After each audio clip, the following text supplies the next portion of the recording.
Right guys, we are officially live. Welcome to tonight's late night agenda. I'm your host Craig. You are very welcome to the Anfield Agenda YouTube channel. Tonight's a big night for Liverpool. You might not seem like it because we're not playing, but one of our players, Mo Salah, as you know, I'm sure you know by now, he's won the Puskas award, hasn't he? He's only gone and done it. Won the award for best goal of the season. And you know what? It wasn't even his fucking best goal for Liverpool, let alone the best goal for the season in UEFA or FIFA. It's absolute madness. But that's the beauty of Liverpool fans, isn't it? We'll rig any vote. We will show up and we will take that motherfucker by the horns. Put a Liverpool player up for any vote and they're winning it. It's that simple. That's really the way it goes. Lots of for us to get through tonight, guys. I can see the chat is filling up already. I'm in great form, tickety-boo as I like to say. But once again, you're very welcome to the Anfield Agenda YouTube channel. Don't forget to hit that subscribe button, guys. Don't forget to hit that like button. Now let's get on with tonight's show. Mossy Wassy, Kill for Horror, Will, World Class, Darren, Niall, God, Bulletproof, Big Mac, and Mossy Wassy, Sean, Dirty Girl. So many people in the chat already. How the hell are you guys? I hope you're enjoying your evening. Great news for Mo Salah. Let's have a little chat about that one first. So Mo Salah won the very prestigious Puskas award for goal of the season. It's a little bit funny, isn't it? He won the Puskas award, and you know what? Fair play to him. For a goal against Everton, that wasn't even his best goal for Liverpool last season. Absolute fucking madness.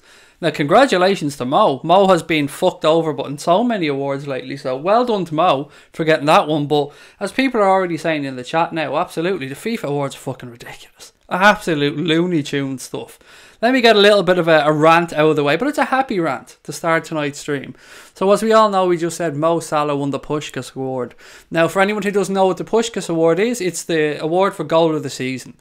Previous winners of this have been James Rodriguez. When he scored that wonderful goal for Colombia in the World Cup, he actually pipped out Ireland's very own Stephanie Roach for that.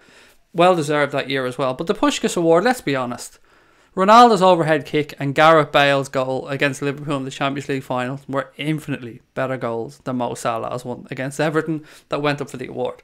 Now, Mo Salah scored some wonderful goals last season, and we remember each and every one of them, but it's the beauty of public votes, isn't it? When a Liverpool player gets nominated for anything, you know that Reds around the world are clicking those fucking buttons. So congratulations to Mo. He deserves it. He absolutely deserves it. Now, to go on from there, as I'm sure you guys have seen, the FIFA Pro 11, or the FIFA Pro Team of the Year, came out as well. Now, I have a couple of thoughts on this one that I want to go through. Firstly, you give Thibaut Courtois the Goalkeeper of the Year award. So he wins the individual award for Goalkeeper of the Year, yet he doesn't show up in the FIFA Pro 11. Oh, no, it gets worse, guys. It gets worse. So Mohamed Salah, nominated for the top 3 players in the world, so nominated for the top award, doesn't get included in the FIFA Pro 11. So he doesn't even make the top 11, but yet somehow he's down to the final 3 for the best player award. That is fucking ridiculous. Whoever makes up these awards is a fucking idiot. Now, I'm not saying that Mo Salah has any divine right to win an award. Far from it. Luka Modric won the award. Luka Modric is extremely deserving of the award. Congratulations to Luka Modric. He's a wonderful footballer, had an amazing season. Don't begrudge him it one bit. Where I do take a bit of umbrage, if that's the right word here, is what the fuck is Eden Hazard doing in that FIFA Pro 11? What the fuck did Eden Hazard do last season to justify being in that 11? Somebody tell me. He sulked for Chelsea in the Premier League. He was part of a Chelsea team that did fuck all in the Europa League. Or were they even in it? He qualified them for the Europa League this season. That's how forgettable a season that little man had. And look, again, he is a wonderful footballer. But there's no way he should be in that team. No way. And I'm not begrudging or hiding away from his talent. He's an excellent footballer. But last year just was not Eden Hazard's year. So for him to be included in that ahead of Kevin De Bruyne, Mo Salah, come on, it's absolute fucking lunacy. Now, let's get into the chat and see how everybody else is feeling, because I feel like I've got my 2 cents worth out of the way. But this is your show, as we like to say. This is your show. You tell us what you want to talk about. So let's go and see how everybody's feeling. Mossy Wassy is happy that Salah got the Puskas Award, which is great to see. Niall Concannon says FIFA awards are ridiculous. Spot on, Niall. Dirty Girl, how are you? Great to have you with us. Mossy Wassy is very magnanimous as well, like myself in defeat, saying congratulations to Luka Modric. Well deserved. Nobody is begrudging Luka Modric this award. Luka Modric, as I said earlier on, tremendously talented footballer, and nothing but respect for the man. He wholeheartedly deserves to win this award.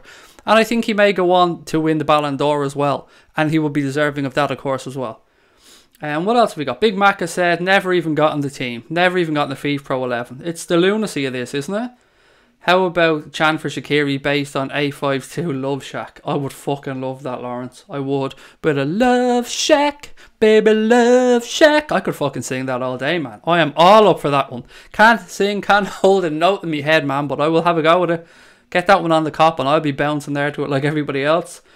No, I honestly believe he deserves more. Now, how isn't he in the 11? Said LJW. Hi all, says Lalu. Lalu, great to have you with us. Luke Skywalker's in as well. Pains me to say it, but Bale deserved the Puskas award. And that's, you know what, Big Mac, it shouldn't pain you to say it. The award is about an individual moment of brilliance that led to a fantastic goal. It hurt us. I get where you're coming from in that sense. But Gareth Bale's goal was stunning. Absolutely stunning. On the highest stage, the biggest stage of them all in club football. And he pulls that one out of the bag. So I'm with you. He deserved it. And Ronaldo's overhead kick as well against Juventus was stunning. But that was a public vote. And we all know what happens when us Reds get a chance to get our hands on a public vote. Liverpool wins. It's beautiful. And I've no doubt that basically all of Egypt, I would say, voted for this one as well. For Mo. And why not? Why not? Often we do that here in Ireland as well. We like to get behind our own. So, nope. Nothing wrong with that. Even Goldbridge made a rant that Hazard got in the FIFA Pro 11. It's a fucking travesty. Honest to God. How did Kevin De Bruyne or Mo Salah not get in that team? Is there anybody out there who can give me a logical reason how neither of those two got in the team? Now, the goalkeeping situation with David De Gea and Courtois, I can understand that to an extent. They're both marvellous goalkeepers and both had probably a very good season. I would say De Gea is the better goalkeeper, but that's neither here nor there. But for Kevin De Bruyne or Mo Salah not to get a sniff. Now, N'Golo Kante was in midfield. Look, N'Golo Kante is a superstar. You can't begrudge him a spot in the team.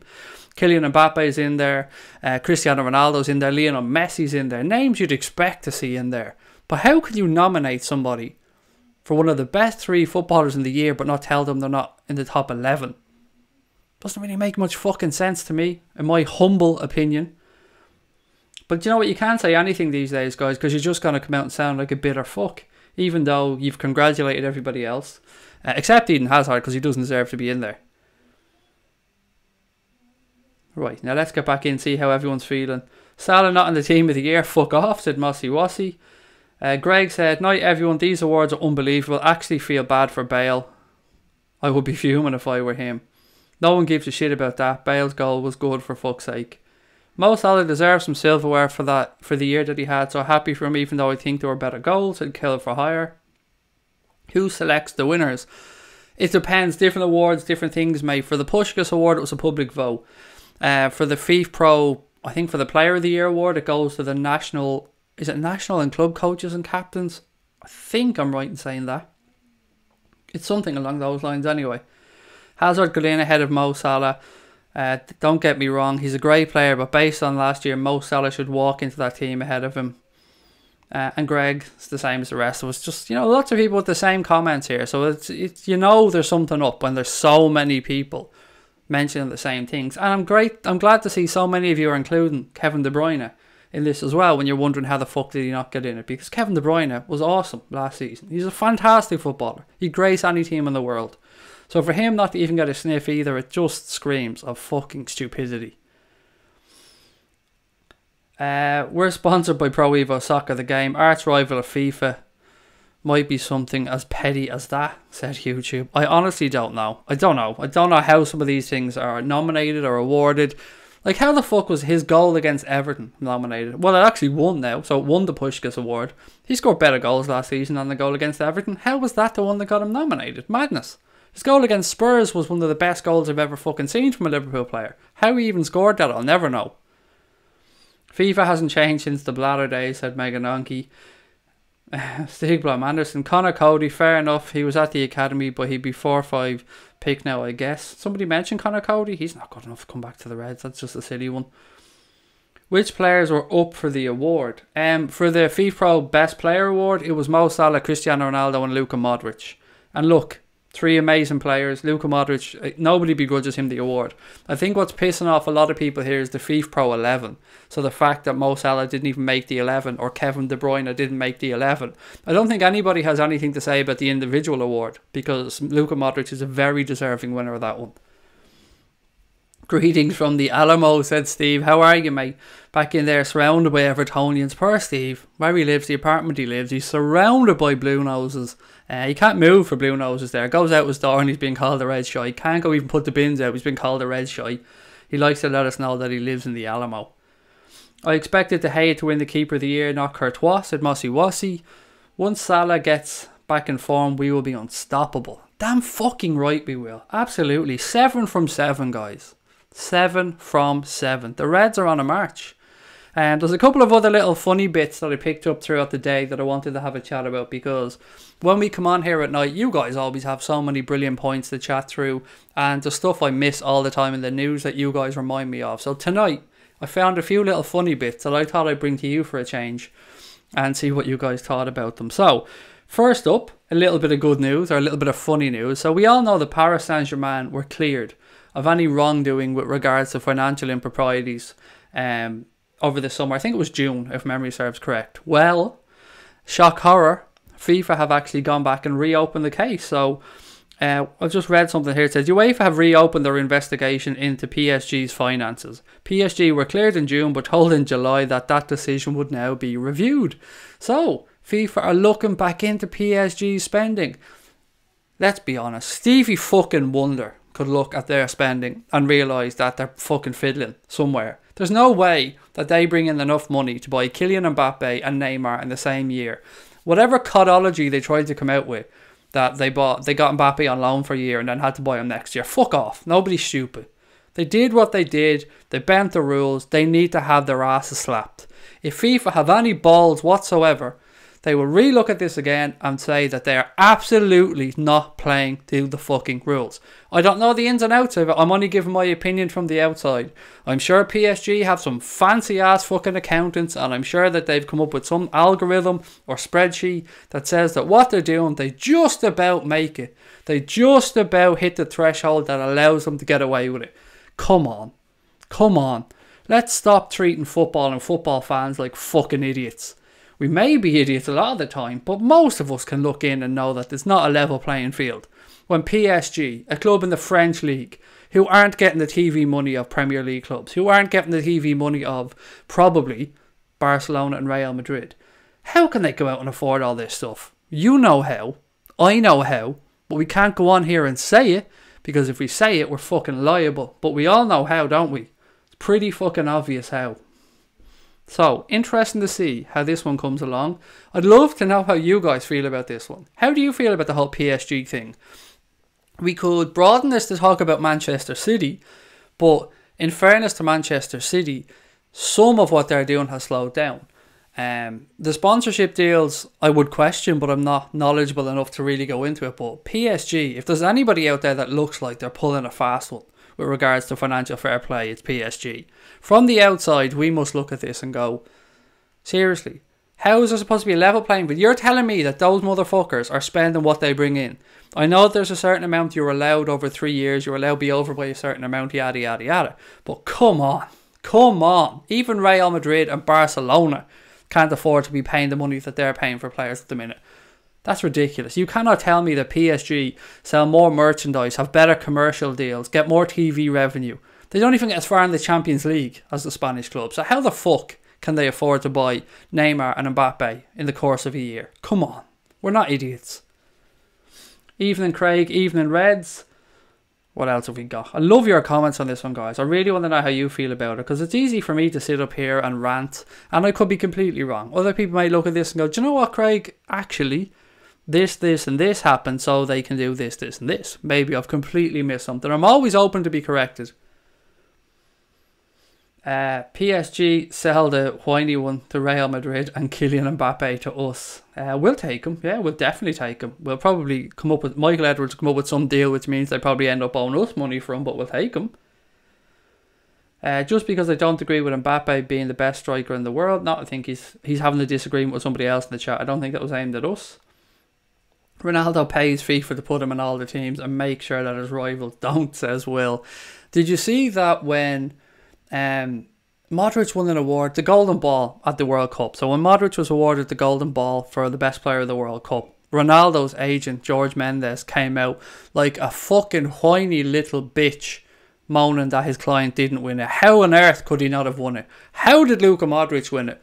Never mind that Luka Modric was Ronaldo's fucking mate. That Luka Modric played with Ronaldo at the same club. That Luka Modric did the donkey work for years that allowed Cristiano Ronaldo to flourish in the way he did. Now, there's nobody saying that Ronaldo hasn't got talent. Of course he has. He's an uber talented footballer. He'd grace any league, any team in the world.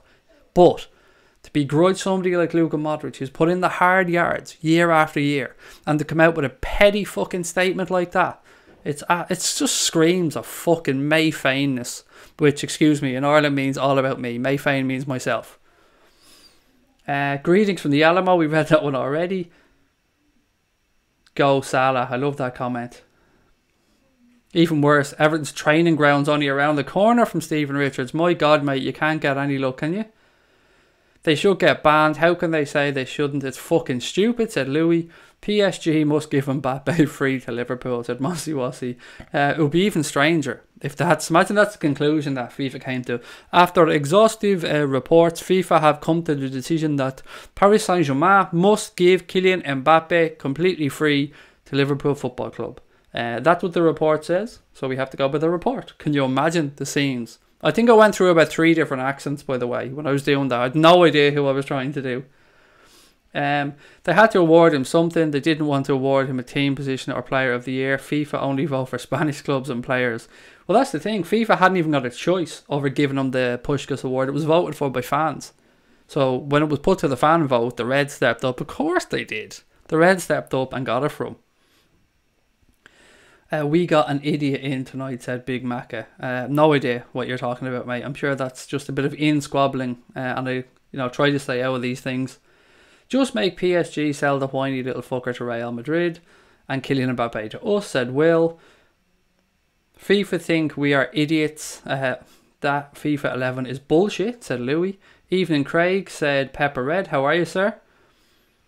Who do you think is better? Oh, I think, again, that's between Big Mac and somebody else, so we'll leave them to that one. PSG should get banned. Every fan knows PSG should get banned by FIFA, just like to fuck us all around. Lalu said, I feel so good watching Manx losing their shit with Liverpool 7 out of 7. There's a lot of hate in Liverpool, and I couldn't be happier watching them in misery. Hear, hear. Hear, hear, Lalu. I wish each and every one of those Mancunian fans every bit of fucking bitterness that they're experiencing, because they deserve it. Every single one of them. I read an article today that was trying to suggest that there's a brewing rivalry between Manchester City and Liverpool. There isn't. There is no such rivalry, so stop trying to create one. Liverpool don't give a fuck about Manchester City. Manchester City are absolutely irrelevant. When are they and the media going to get this through their head? There's no rivalry between Liverpool and City. City are irrelevant. They can't even fucking fill their own stadium. Don't come on. Go to the media. You're still whinging about the bus, for fuck's sake. Go on to the media then and try and create a rivalry with Liverpool. Fuck off. There's no rivalry. You're not relevant to us. You have a great team. Congratulations. You won the Premier League. Whoop-de-fucking-do. You're never going to win the Champions League. It's just not going to happen. You haven't got the bottle to do it. You haven't got it in your DNA. You're absolutely nobody's as far as we're concerned. So to try and create this rivalry, Spurs are at it as well. Fuck off. You're not rivals of ours. We don't give a fuck. You're irrelevant to us. The fact I'm even on here giving them cunts the time of day is enough. Manchester United, yes, rivals the Liverpool Football Club. Everton, of course, rivals the Liverpool Football Club. Was there a rivalry perhaps between Liverpool and Chelsea when Rafa was here? Yes, probably was a bit of a rivalry at that stage because they were meeting in fucking Champions League semi-finals and quarter-finals, season after season, and cup finals. Manchester City want to have history like Liverpool's. Manchester City have fans around the world who are new to the game. They cannot fill their own fucking stadium for a game against Olympique Lyonnais, which they lost, by the way, shock horror, in the Champions League. So, come on. Enough said. Stop with the rivalry. It doesn't exist. Where's this one? There was another great comment there I wanted to get to, guys, so bear with me while I scroll back. PSG's billions did them fuck all use at Anfield, said Stephen Richards. Hi, Mighty Red, said Frankie. Frankie, how are you, sir? Great to have you back with us. They'll just pay off the guy handling the fair play case. Money talks. That's why Ronaldo wasn't there, because he didn't win it. We both know you're right, Louis. We all know that you're right. But, of course, there will be some bullshit reason as to why Ronaldo wasn't there. But you're right. It's because he didn't win it. Why does Klopp tell Goetze who wants to jump on the train when he didn't want to push it? No idea what that means. Why does Klopp tell Goetze who wants to jump on the train when he didn't want to push it? That's gone over my head, Squisms, buddy. Mbappe at Anfield would be pretty sweet, said Lalu. It would be delicious, it really would. Craig, Luka Modric won it by a nose. Oh, I see what you've done there, Stephen. I seen somebody else put up, oh my god, Gail Platt just won the FIFA Best Award, and that made me spit my Coke out downstairs. And when I say Coke, I mean Diet Chaff. I wasn't down there hoovering up lines of Coke. Craig, Luka Modric won it by a nose. Ryan Caulfield has given us his team for the game against Chelsea. Alisson, Klein, Matip, Gomez, Moreno. Then a midfield of Fabinho, Keita, Lallana, Shaqiri, Curtis Jones and Sturridge. That's the team I think might be picked for the game against Chelsea, said Ryan. You could well. I don't think Alisson will play, actually. Surely he's going to play Mignolet. He has to give him minutes at some point. But other than that, mate, I think you mightn't be too far off. I'm useless at this. Every time I try to predict what Klopp's going to do, I get the team wrong. Vinny Johnson's in the house. Vinny, how are you, sir? Obviously, Bale's was better, said Louis. It was. Let's be honest. Let's call a spade here. Both the other goals were better than Salah's goal that won it. Stunning. 2 stunning goals. Bale's in the Champions League final probably pips it for me. But it doesn't matter, because Salah won it. Craig, did you hear that shitty song Manchester City fans made? No, I honestly didn't, Louis, because as I just said, my little rant, them cunts are relevant to me.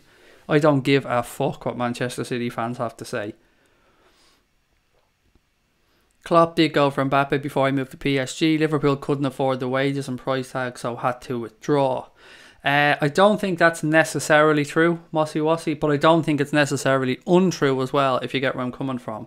A lot of clubs looked at Kylian Mbappe. Arsenal could have got him even younger than that. I think 15 years of age or something. I think Wenger said he was looking to try and get him in, or try and get a deal to get him over to Arsenal eventually.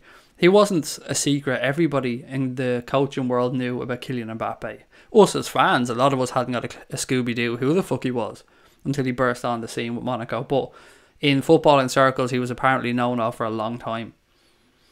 Skipper Dog said PSG and City and Chelsea back in the day spent loads of cash, but their argument, it's our money, no loans, we own nothing. Unlike Real Madrid, who own millions, it's very complicated. I hate all the money. It is weird the way football has gone. We've had to accept it. I mean, money does rule the game. We have to accept it, but if you're going to invent rules, if you're going to make rules to try and make the playing field a bit level, then at least have the balls to enforce those rules. How many times have we seen AC Milan get banned from the Europa League? Then they appealed it to the Court of Arbitration for Sport. Was it in Luzerne or... Anyway, it doesn't matter where it was. They appealed it to the Court of Arbitration for Sport, who overturned it. Now, what is the fucking point of FIFA having the power to ban a club if it's then going to be overturned on appeal by another body? It just seems absolutely pointless. They're basically saying that what they've done is useless, that financial fair play is just unenforceable. When you take into account Real Madrid's system is all about making the ball and giving it to Ronaldo, it's no wonder he scores as many goals as he does. Liverpool's team is not like that, said Hessa. Fake rivalry with City, go away, said Dirty Girl. Couldn't have put it any better, my friend. You've nailed it, hit the nail right in the head. Oh, Stephen, I'll get on to that one in a minute, mate. Don't worry about that. I have that one scrolled down as well for my next topic to get on to. It's too late to be rivals, you plastic pricks, said Pepper Red.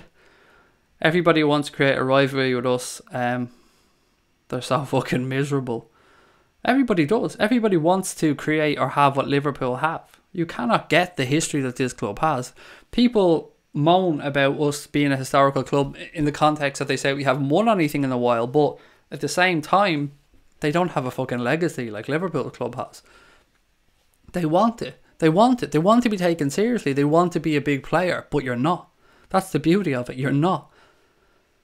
How can I just, this whole thing about the Lyon game, that was the final straw for me with any little ounce of respect that I had left for Manchester City fans. And I'll be the first one to say that when Manchester City were down 2 divisions, they were selling out Main Road. They were filling that stadium and they had loyal fans that got them right back up, backed them all the way, went down the divisions with them, stuck with them. But now, it's like some of those fans have disappeared and been replaced by empty blue seats. It's really fucking strange.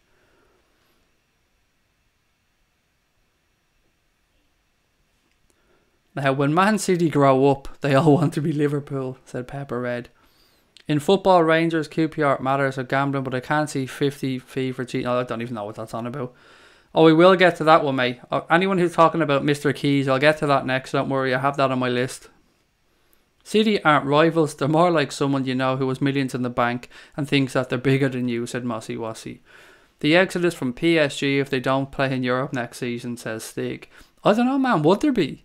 If they're still dishing out and doling out the wages, would there be an exodus? I don't know. If it's a season or two, I think the players might stay and get a big nice wage from them. What channel is the game on tomorrow? It's on Sky Sports, mate, as far as I know. And it's on Wednesday. It's not on tomorrow. We're playing on Wednesday night. Newsflash, Luka Modric to star in the next Pinocchio movie. Come on, Stephen. Play nice. Play nice, buddy. Wait, where else we got? Liverpool game is on Wednesday on Sky Sports, said Mossy Wassy. It absolutely is. That wasn't even Salah's best goal last season either, said Ryan. It wasn't. There was probably 2 better goals last season. The one against Spurs was amazing for me. What a fucking goal that was. I have a feeling Klopp will go full strength. We've seen it before in these cup games, said Nabil Fekir. Squism said, I don't think Klopp will make more than 4 changes for Wednesday night's game against Chelsea. And Mr. Bugsy said, hi Craig, I'm just in, what have I missed? Oh mate, it was a bit of a mouthful there to get back through it all, but here we go. So, Mo Salah has won the Puskas Award. For anybody joining us late, let's just recap on what we've had a quick chat about tonight. Firstly, welcome. If you're new to the channel, don't forget to hit the subscribe button. If you're already here, don't forget to hit the like button. Now, to recap on what we've talked about for those who might be a little bit late to the show, we had a chat about Mo winning the Puskas Award, which is the Goal of the Season Award. Brilliant. Well done to Mo. We all know that Bale and Ronaldo's goal were probably better, but at the end of the day, who gives a fuck? It was a public vote. Liverpool fans voted, Mo Salah won it. Egyptians voted, Mo Salah won it. So, the big news here though is Mohamed Salah was in the top 3 for the FIFA Best Men's Player of the Season award. Brilliant. Great to see Mo Salah nominated for that after his fantastic season. Of course he deserves it. But when he wasn't included in the FIFA Pro 11 Team of the Year, but Eden Hazard was. That's what we're talking about, mate, and that's what's pissing a lot of us off here tonight. None of us begrudge anybody their awards. Kevin De Bruyne, if you had to be left out for Kevin De Bruyne, you could have understood it. But to be left out on Eden Hazard to get into the team ahead of him is fucking ridiculous. Absolutely ridiculous. So, I hope that recaps what we've talked about so far. Okay, now where are you? I have a few more comments to get through because I want to try and read out everyone's comments because I know you guys have taken the time to write them and I really do appreciate it. I know other channels or other people don't read out comments too often and that's not having a go on anybody. Everybody runs their channels in their own way. Everybody has their own schedules and their own way they want to go about things, but you guys know for me I like to come on here, read your comments because I want to get to know you guys. I want to know how you feel, what makes you tick. What you like and dislike about the Reds, if you feel hard done by, how your week is going. We want to be mates, we want to get to know every single person on this channel, and I think we're getting to know a lot of people, which is crazy, because we're only on here a few months, but we may have had 4,000 followers, but we have the same people coming back all the time, and we get to know people on our channel, because we keep saying that this is a community channel, guys, we mean it. We don't just come on here to blow smoke up your arses or try and get money out of your pockets. We want to come on and get to know Reds and enjoy things and celebrate nights like this where Mo Salah wins an award that he probably didn't fucking deserve. It's mad. And it's hard to say that because you don't ever want to say anything negative about Mo Salah because we love him. We love Mo. He deserves every award. But this particular one, Craig, who's the other Orange Hook from Monaco we tried to sign? Mate, I haven't got a fucking clue. Craig, Oasis is still bigger than Man City. I love Oasis, man. Of course, Oasis is forever going to be bigger than Man City. Did you hear Noel Gallagher, by the way, or Gallagher, whichever way you want to pronounce it, singing Don't Look Back in Anger? Oh, it's beautiful. Absolutely beautiful. My 14-year-old daughter is only after getting into Oasis, so that makes me very happy as well. Right, some more comments. Okay, I've got to that one. Salah's award-winning goal wasn't his best goal, said Das. It wasn't, mate, you're right. Craig, already got through that one. David Moyes, speaking on TalkSport, said he thought the Liverpool team from 2008 was better than this one. We had a chat about that one last night, Gareth. Look, Gollum doesn't have a fucking clue what he's talking about. Gollum is trying to make out like when he was manager at Everton, he had the hardest task ever of trying to overhaul Liverpool. Gollum has won nothing in his career. He won a charity shield after Sir Alex Ferguson had won Manchester United the league, and I think he won the second division with Preston, if memory serves me correct. Other than that, Moyes, fuck off. Nobody cares what you have to say. You're not relevant. Liverpool's team now is most certainly the best team we've had in the past 20 years, perhaps. I'm not saying we haven't had better players, but to come on and say that the 2008 team was better than this team, I think you're a bit wrong there, Mr. Moyes. Mascherano, brilliant. Gerrard, brilliant. But to come on and say that they're better than the whole squad that we have now, nah, not having it, Moyes. Not having it, sir. The only rivalry we have with City is that they're only potentially getting in our way. Fans voted for Salah's goal just to take the piss out of the Blues. Mo Salah said, I deserve this award, I believe. You did, sir. Congratulations to you. And who anyone that's wondering what we're talking about, you'll hear names like Mo Salah, Jurgen Klopp and Nabil Fekir when we're on the channel. We have people in the chat that use those usernames. We're not hallucinating here. We're not seeing things on the screen, and we're not just making up names of people that have dropped into the chat. Chelsea are rivals, said Mossy Wassy. They were back in the day. I wouldn't so much call them rivals now, but they've more of a rivalry with us than Manchester City, in my humble opinion. At least there's a bit of history there between Liverpool and Chelsea. Liverpool are interested in £31 million Cagliari midfielder Barea, said Owen Jones. I think I remember something about that from the summer, mate. I'm sure we were linked to him in the summer as well. It was good, but I liked the one where he twisted up 5 Watford defenders, says Pepperette. There was a few. He scored a few belters last year, mate. And the one against Spurs, as I said, for me, that was stunning. Right, what else have we got before I move on? Moyes did a great job in destroying Man United, though, said Gark Mulbridge. He really did. He really did. We have to give him credit on that one. He went in, did his job, was shit, United was shit, and left. Brilliant. Great job, Moyesy, on that one. Can you believe this? David Moyes was on 7 million a year at Everton. Unbelievable.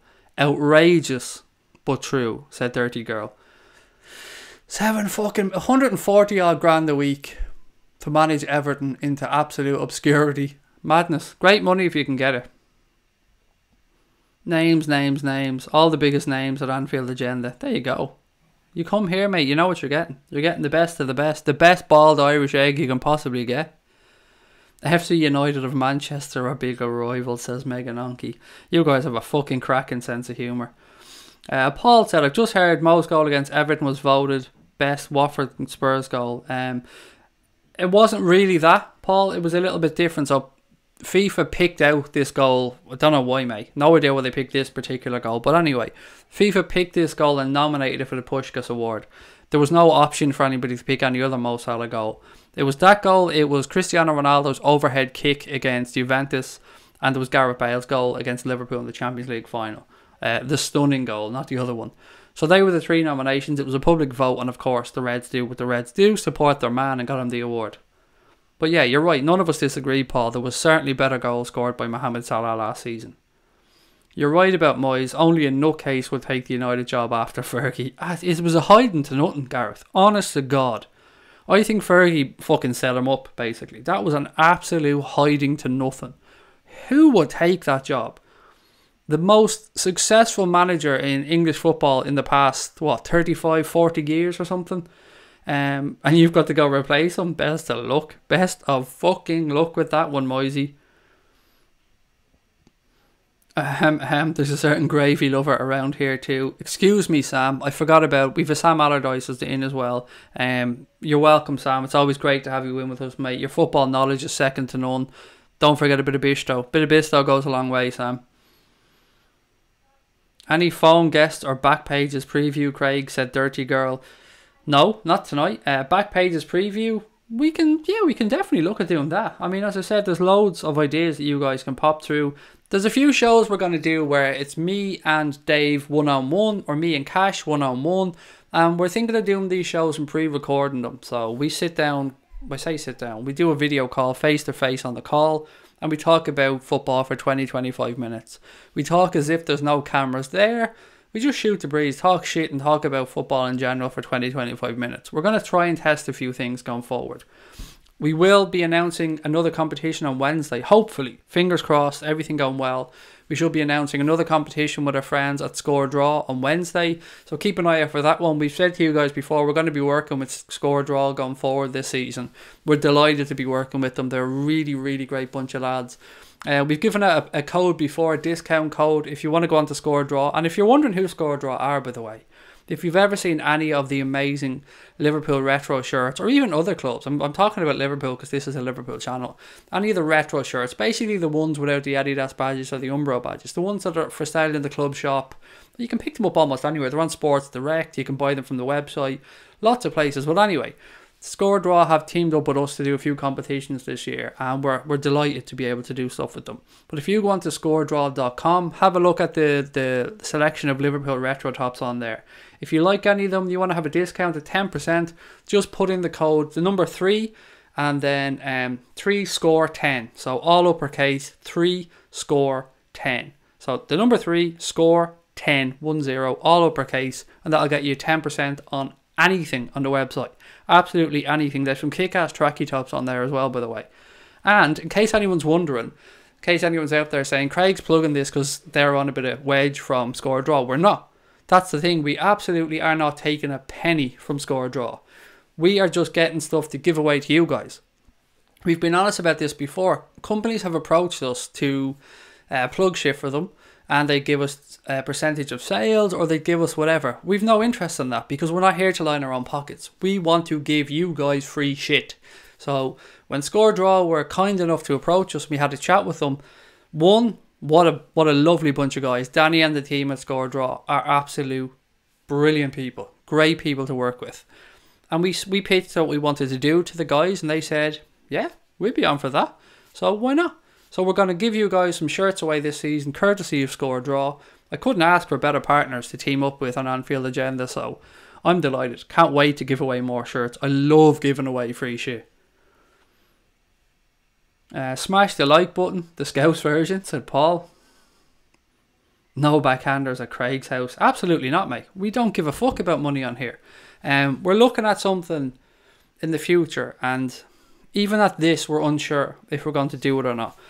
We've said to you guys before that we like complete transparency on everything we do on here, because it's a community channel. We don't feel anybody owns this. We don't feel that anybody has a divine right to anything. We want complete transparency, because anyone who sends us money on PayPal, Patreon, anything like that, we like you guys to know where that money goes, because money's not easy to come by these days. So we appreciate every penny that we get. So myself and Connor are thinking about something, and I want to get your advice on this. I want to know if it's something you think is doable. So ideally, in the best case scenario, we'd like to buy a new camcorder and some recording equipment. Now, the idea that we had behind this is that we crowdfund it. So we look at the package that we wanted to buy. We tell you guys exactly how much it costs, exactly where we're getting it from, and exactly what we need. And then we've different options for people to, let's say, buy a can of Diet Chav, buy a 2-litre bottle of Diet Chav, buy a 6-pack of Diet Chav, and help us crowdfund a new camcorder and stuff like that. Now, this is stuff we're talking about a little bit down the line. Not going to pitch this to you tomorrow or anything. But it's just ideas we have, and we wonder, would that be something that anybody out there would be amenable to? Or would you think it's a step too far? Would you think it's a little bit too cheeky? If it gets to the point where YouTube monetizes us, then we're probably still going to do this, I have to be honest, because it's next level stuff for the channel. It would allow us to go from a backroom, bedroom channel towards something special. I mean, I'll tell you guys how invested I am in this personally. I've had a conversation with my wife today where we're considering investing thousands of euro and building an extra room outside our house to record in, to build a little studio in, to make these shows from. That's how seriously we're taking this at our end. So it's something I just wanted to get your idea on, just see how you feel about it. Because if you guys think it's being too cheeky or it's completely off the wall, then we'll bury it and we'll say no more about it. Anyway, back to the chat. Anfield Agenda is a family channel. Damn right. Top man Craig, said Ryan. Goldbridge doesn't rant Gomez or Keita, as he's not biased. Gomez is a fucking pleb. Let's be honest, he is an absolute fucking pleb. He's backtracking like fuck now, trying to get Reds on side, because he slated them and slaughtered them and pissed on Liverpool for so many years to make his reputation, and now he's licking arse trying to get people back on side, and some people are actually believing his nonsense. But what happens if you move, Craig? It comes with us, mate. When I say build a room, I mean we're going to build, how do I describe this? I don't want to say the word shed because that absolutely doesn't do it justice. A summer house. I think that's the best way of describing it. So it's like a 12 by 12 foot room. It's like a wooden log house kind of thing. So we'd be putting that out the back. And if I move Joseph, that gets taken down and shipped with us. Buy Anfield Agenda bumper sticker, a t-shirt and a cup. Buy 4K camera Craig. And a big fuck off desk. I wish, mate. I fucking wish. A big Scarface desk. That's what I love. Go for it, Craig. Why not waste a ton of money on food? I don't think eating a fancy coffee, so why not just redirect that money to better use? It's a bitch move by Gark. It is. It's an absolute fucking sellout move by Gark. But, you know, he's free to do what he wants. Craig, if you extend your house for a studio, can we call it the Alamo? It's not quite extending our house. No, it's... How do I describe this? Fucking hell, I'm awful at stuff like this. It's a 12 foot by 10 foot wooden summer house. I think guessing at a cost from what we were... About $6,000, probably, something along those lines. And of course, that's something that me and the wifey poo were going to save up and purchase because it's for our house. But what we were talking about, the camera thing... Yeah, log cabin type of thing. That's it, Paul. Fully insulated, proper roof, door, windows... But we're going to use it 100% as a studio. So we're going to kit it out completely with green screens and stuff on the walls. Like big proper 12-foot green screens. Sell shares to mods. You could be onto something there, Ryan. A Wendy house. Can you imagine me coming in through the door of the Wendy house? Hello! Hi! Yeah, that's probably about what I can afford now, to be fair. A Wendy house. The extensions. Oh, Joseph, top man. A Roddy Doyle in the van. Yeah, that's it. Something along those lines. But just to get back to the crowdfunding thing.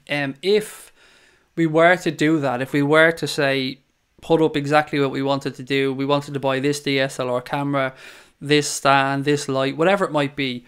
Do you think it's a runner or do you think it's something we should leave? And it's something that if we set up, we're not going to set up and expect to get in a week or two. This is something we could leave for 6 months, a year. There's no rush on any of this stuff. It's just something we thought we'd rather do rather than just say to people, if you want to send money to keep the channel going, if you want to send money to do this, it's great. But I'd like you guys to know what the fuck that's being used for. Because it's your channel. You're all contributors of this channel. This isn't Craig's channel. This isn't Connor's channel. This isn't Megan Onke's channel. This isn't Far Royal Raptor's channel. It's everyone's channel. It's a motherfucking family channel without, language. When I say family channel, I don't mean it's kid approved. Well, it's definitely my kid approved. Definitely Lucas approved. Lucas endorses this channel 100%. Do it, Craig. Do it. It's a good idea. Trying to get my hands on 5-6 tickets to the Palace match, so looking for season ticket holders. I was born in London, so my mum always said I should be a Palace fan, so I want to go and see that match. If there's anybody, by any stretch of the imagination, any miracle that can perhaps help Ryan out or can point Ryan in the right direction to get those tickets for the Palace game, please get in touch with him. If you need to go through us, you can always contact us and we'll contact Ryan. We love to try and sort people out if we can on here. It's a big ask. 5 or 6 tickets is a big ask. But if anybody can help Ryan out, please let us know. Top idea, a love shack. There you go, Raptor. You've got it. Nailed it. This is why you're the brains of the operation, Raptor, and it's not me.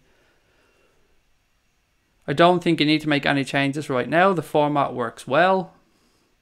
Hell yeah, Craig, do it.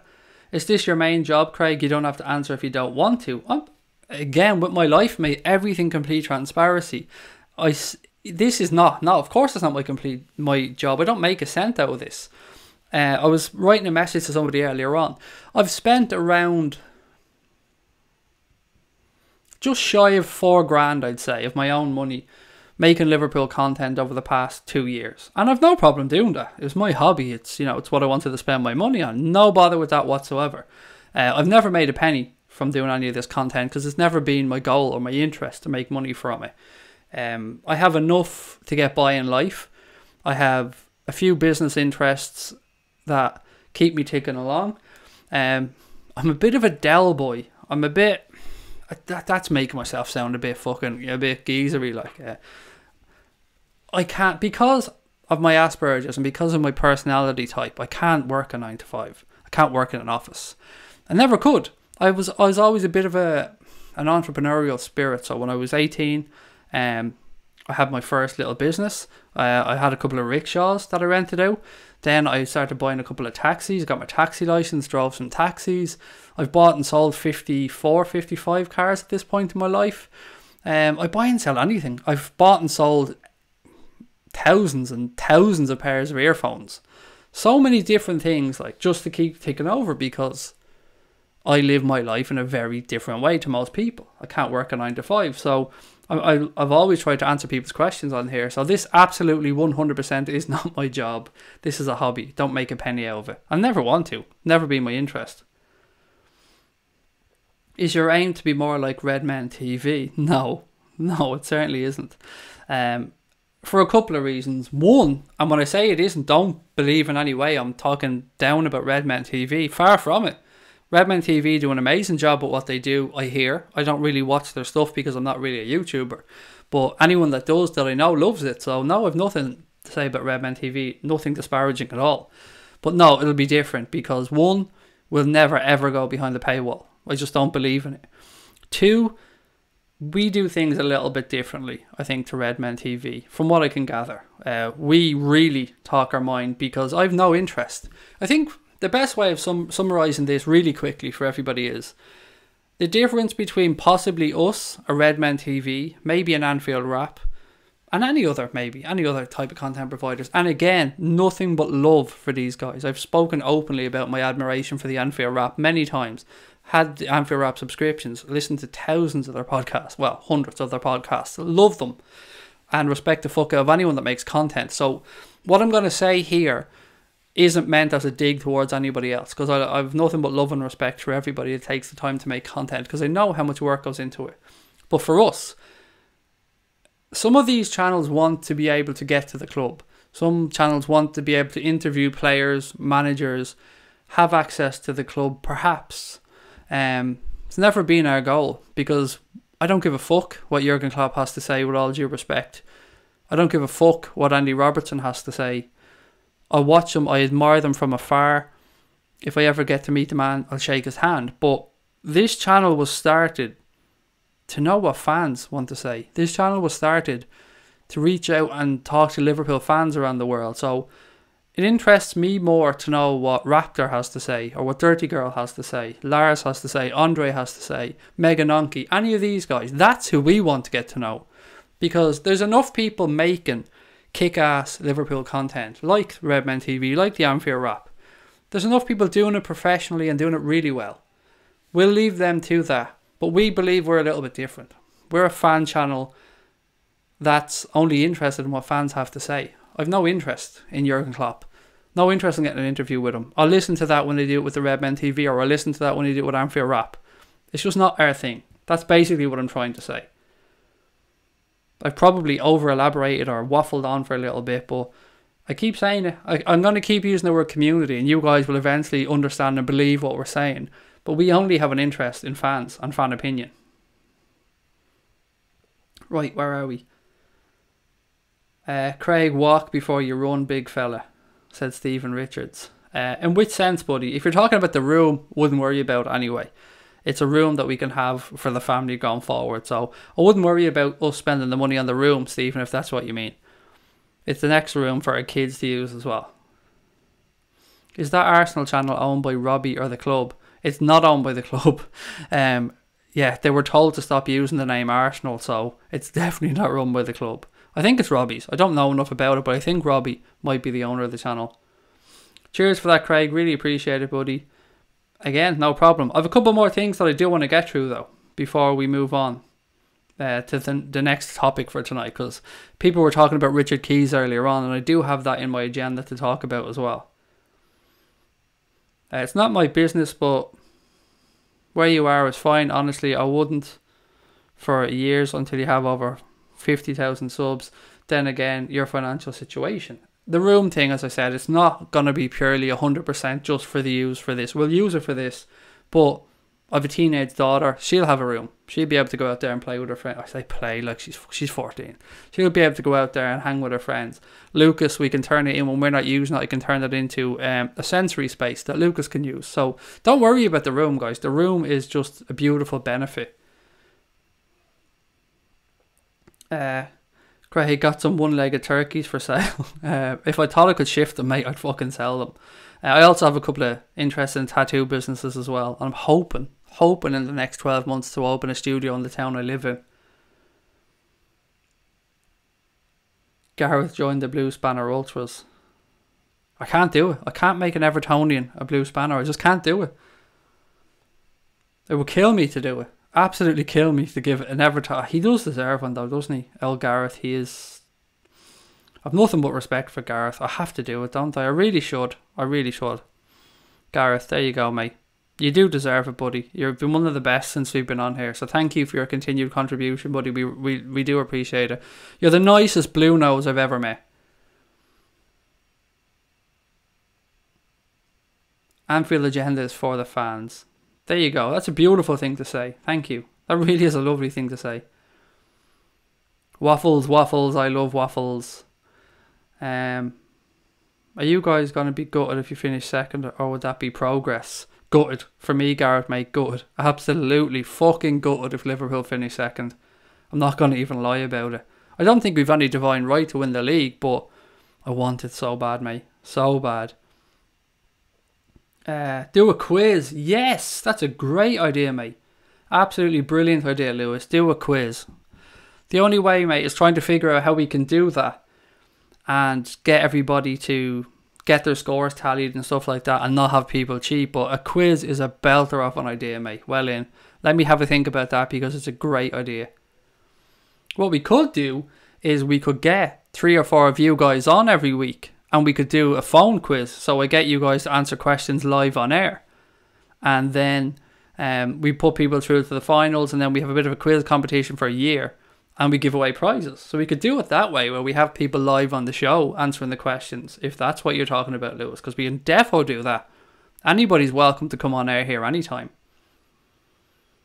Ryan said, brilliant show this is. Reminds me of the call-in show that used to be on Sky Sports a few years back. But it's mostly talking about Liverpool, which is brilliant. Seeing everyone else's opinions. Thank you, Ryan. I think that's what's missing from TV, by the way. I've often said this. There's so many brilliant fan channels out there, and I'm not talking about just Liverpool. Every club has one. That I think there should be a late night TV show where people can talk about football like fans with proper language. And I say proper language. There are people much more eloquent than me that don't need to use bad language to discuss football. But a lot of us do. So I'd love to see a TV company come up with a TV show that has... You could have a couple of main presenters, of course, but you got real fans on every week, or real fanzines or fan channels on to talk about what's happened that week, to talk about what's gone on in the Premier League or in Europe. I think it's badly missing from television. And I think this is where I like to call it new media. So the likes of us, the Anfield Rap, Redmen TV, the Arsenal channel, the United Stand. And look, I'm probably comparing ourselves to people way bigger than us there, but why not? Fuck it. You got to aspire to get there. So yeah, so people like these type of people, you could get on and let them have a talk. New media is brilliant because it gives all of us a chance to create something. It gives us a chance to get out there and make our own little mark in the world. So if you can't get a job in media, kick the fucking door down. Make your own media. Kick it down. Start your own channel. And if somebody won't give you a break, fuck them. Make them. Make your own channel. Make yourself big enough. Get your own followers. You don't need to be able to knock on Sky's door and say, hello, Mr. Sky, can I have a job? You go, I'm going to start my YouTube channel. I'm going to do it my way. We're going to grow. We're going to get people on board. And then we're going to create our own media empire and you can go and fuck yourself. That's pretty much my attitude towards these type of things. Craig, I'm up for quiz prizes, could be scored, raw shirts, etc. There's a lot we can do, Stephen. Yeah, there's absolutely loads we can do. I could certainly work at getting more people involved with prizes. I have a couple of people who've approached just to do other bits and pieces. There's definitely something we could do. Definitely. We love, as I said earlier on, love giving away free shit.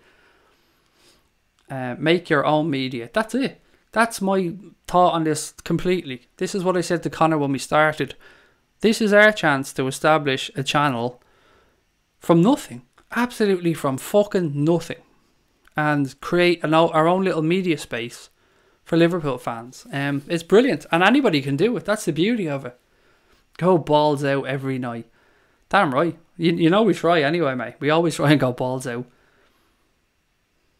Are YouTube very strict or okay with your channel? In which sense? They won't monetize us yet. So they haven't given us a damn cent from advertising or super chats or anything like that. But at the same time, we've never received a written warning or our content has been fine. We haven't been flagged for language. We haven't been flagged for copyright. We haven't been flagged for anything like that. So from that sense, yeah, YouTube are absolutely sound with a channel because we're not doing anything wrong.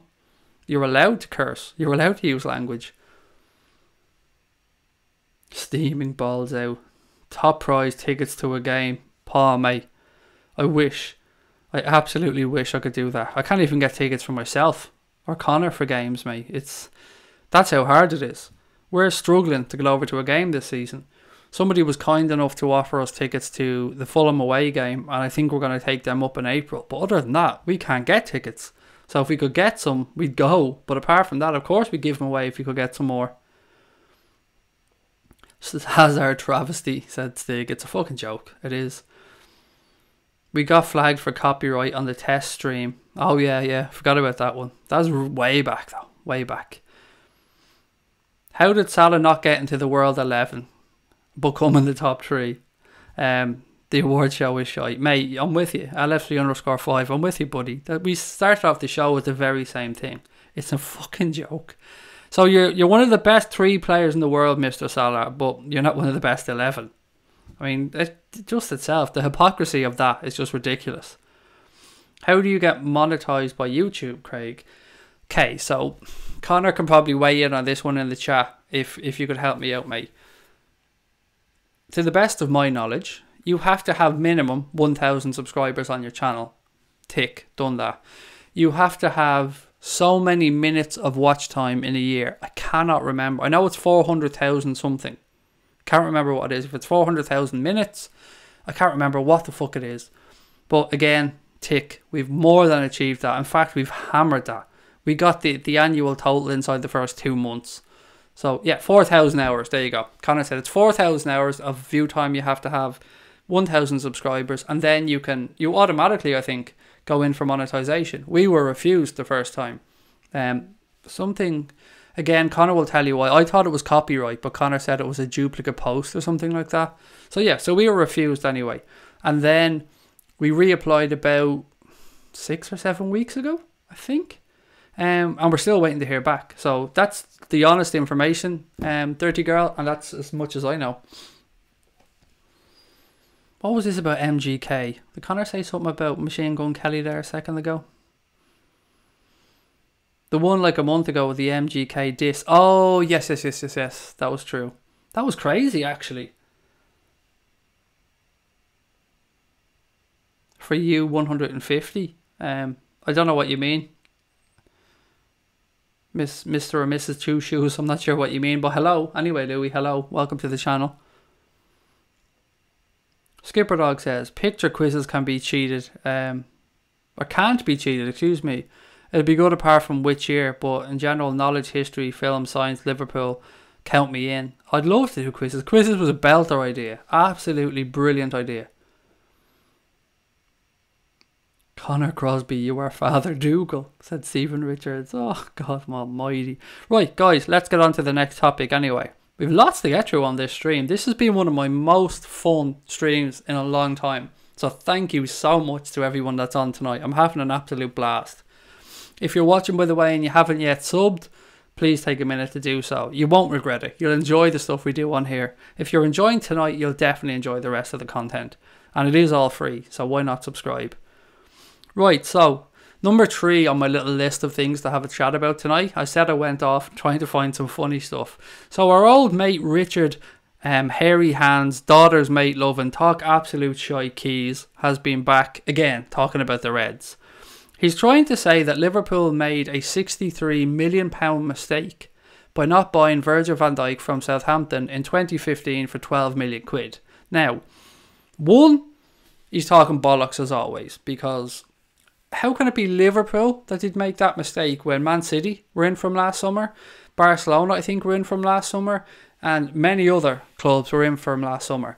So the fact that he chose Liverpool singles out Keysy, Mr. Keys, Mr. Hairy Hands, Mr. I Love Me Daughter's mates, him, you know, the man that cheated on his wife when she was sick, allegedly. Have to say allegedly so we don't get fucking screwed. Yeah, Mr. Keys anyway, that fucking waste of humanity. So he was saying Liverpool wasted 63 million by not buying him in 2015. Mr. Keys, sir, there's a couple of things about that one, dickhead. Firstly, he may not have developed the same way if he came to Liverpool in 2015 for 12 million quid. Same way Sadio Mane went to Southampton and then came to Liverpool. Some players need that little bit of time to develop in the league. He may not have got that at Liverpool. Either way, the fact that you're saying Liverpool wasted 63 million by not buying him then, I fail to see how they have. They've bought him for 75. He's come in, he's been the best defender in the league. Or if not, one of the best defenders in the league. In my opinion, the best defender, but that's just my opinion. So, Kesey is just trying to stay relevant at a time where himself and that other fucking dinosaur that he's on TV with just aren't relevant anymore. Nobody gives a fuck what you have to say. There's a reason you two clowns are over in Dubai or Abu Dhabi or wherever it is you are doing stuff for being sports. Because nobody over here gives a fuck about what you have to say. And maybe you can cod other people with your stupid fucking dinosaur opinions. I would love someday for Keezy to be sitting across from me and being able to have a little chat with him. Because I've called him out many times on social media for talking shit. When he said loving Everton's business, I fancied him to finish above Liverpool this season, I offered him a genuine £5,000 bet that he's talking out his arse. I said, and you can check back on the post, it's probably still there, I offered him £5,000 straight up that Liverpool would hammer whatever Everton did that season. Now look, I wasn't really expecting a reply because, you know, just because you post something you don't think everyone's going to see it. I'm not that fucking naive or big-headed that I believe my posts have a right to be seen by anybody, but Keezy is fucking nobody. So this clown coming on, talking about our club once again, just trying to stay relevant, just trying to make himself known to new people. You're gone, mate. Nobody gives a fuck about what you have to say. Just pack up, stay over there, shag your daughter's mate, allegedly, cheat on your wife who's sick with cancer, allegedly, and do your own thing with your hairy hands. Nobody gives a fuck what you have to say, Keys. You're done. You're a nobody. Keys is a cunt, said Megan Onke. But anyway, so what do we think about what he has to say? Has he got a point? Did Liverpool make a £63 million mistake by not signing him in 2015? Big Sam Mankini. Now that's balls out, said Pepper Red. What does duplicate mean? What he meant by that, Dirty Girl, was that we posted up something and then we cancelled it because there was a mistake in it, and then we reposted it again. But YouTube seen it as us posting the same content twice. So that's what they meant by duplication. Where have we got? When do you get money from YouTube? We'll find out soon. We're waiting. Hopefully we'll get that YouTube money. But the bad news for you guys is, if we do get that YouTube money, ads are going to start popping up on our channel, because that's part of being monetized. Excuse me. So ads will start popping up. And of course we'll say, don't click the X, don't click the X, see the ad through. But human nature is you'll click the fucking X straight away. We all do it. But yeah, so that's when you'll know we're monetized, because you'll get ads. They'll pop up like they do when you watch other channels. Are you the tax man? Said Meganonki to Lewis. Keys is a bit weird, said Dirty Girl. And United have wasted 89 million buying Pogba. Fucking hate the media, said Farwell. VVD wanted to be at a historic club, said Mossy Wassy. Keys is a cunt. There you go. The answers are getting a bit more realistic now. The Raptor said, Keys is the man who put the cunt in Scunthorpe and the penis in Penistone. Craig Klopp had an eye on Mane since 2012, said Stephen Richards. I know, he spoke about looking at him when he was in Red Bull Salzburg. Here's an early show. Keys is an embarrassment, said Damo. Keys talks out of his daughter's... yeah, we're not going to say that word. I can't quite bring myself to do it. Not with my daughter in the room next to me. Dick Keys is a nonce, says Connor. I love that I can read these out and I can't get in trouble over it because I'm basically just calling out what other people have said. I did get in trouble on Twitch one night actually when we were watching the box and somebody wrote, what's this N-word, but not N-I-G-G-A. What's this N-I-G-G-A talking about? And I'm reading through my comments and I read that out and then all of a sudden I hear people go, you said that word, you called him that word. And I'm like, nah, I read out the comments that are on the fucking screen. That's the only time I think I've nearly got in trouble with anybody on here. He did stick out like a sore thumb in the Celtic team. He did, Joseph, you're right. My mate that is a huge Celtic fan was telling me for years that we need to get up there and get Virgil van Dijk. And I kept saying to myself, nah, he's just standing out in the Scottish League because the Scottish League's shit. But when he came down, man, how good is Virgil van Dijk? How good is that man? Showing off again, buddy, said Joseph Reardon. I'm not sure if that's aimed at me or if that's aimed at Mr. Keys. Designer Craig, not daughter me.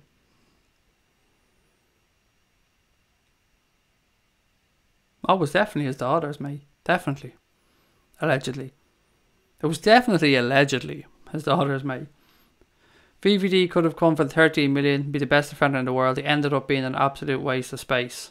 That's it. He could have came. He might not have worked out. He might have needed that 2 years to get the grips of the Premier League.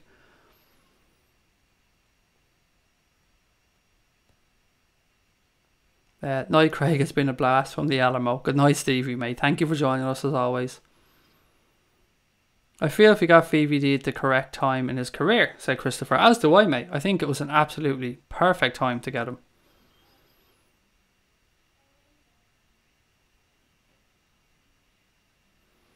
Sorry guys, I'm just trying to fix something on the touchpad. Bear with me, there we go. VVD had to prove himself in the Premier League before he came to Liverpool, said Meganonki. Absolutely, I fully agree with you. Right, let's move on to the last thing I have to talk about on my list anyway. So, Gareth Crooks. You know Gareth Crooks from the BBC, very nice gentleman. Gareth Crooks said, Manchester United boss Jose Mourinho should be worried about Liverpool's start to the season. He told BBC Sport, something quite special is brewing at Anfield. I can feel it. When you have players who are out of the side and desperate to get in, and when they do get in, they perform like they've never been away, you know something special is going on. Joel Matip was that player. So I want to know what you guys think about what Mr. Crooks has to say. Does Mourinho have something to worry about? Is Liverpool being successful or Liverpool's fantastic start to the season? Does that affect Jose at United? Should we give a fuck about it? I love to hear people bigging up Liverpool, so when I get a few things like this or see them in the media, I like to point them out because there's enough people out there trying to shit on us. So when people like Mr. Crooks have something nice to say, it's nice for us to talk about it, it's nice for us to discuss it. And just this time it happens to affect Jose, or happens to be in relation to Mr. Mourinho, so I'd love to know how you guys feel about that one. It's always great to see people believing in Liverpool. We as fans clearly believe in the team. We know that something special is defo brewing. We know it. We see it every week. Sometimes we don't trust ourselves or believe in ourselves enough, but we know there's something special coming. Other clubs' fans clearly see it as well because they're trying to stick the knife in. They're trying to undermine everything we do. It's not going to work for us because Liverpool fans are a special breed. Definitely not going to work. We don't give a fuck what you have to say. We do about Liverpool fans, but opposition fans, fuck them.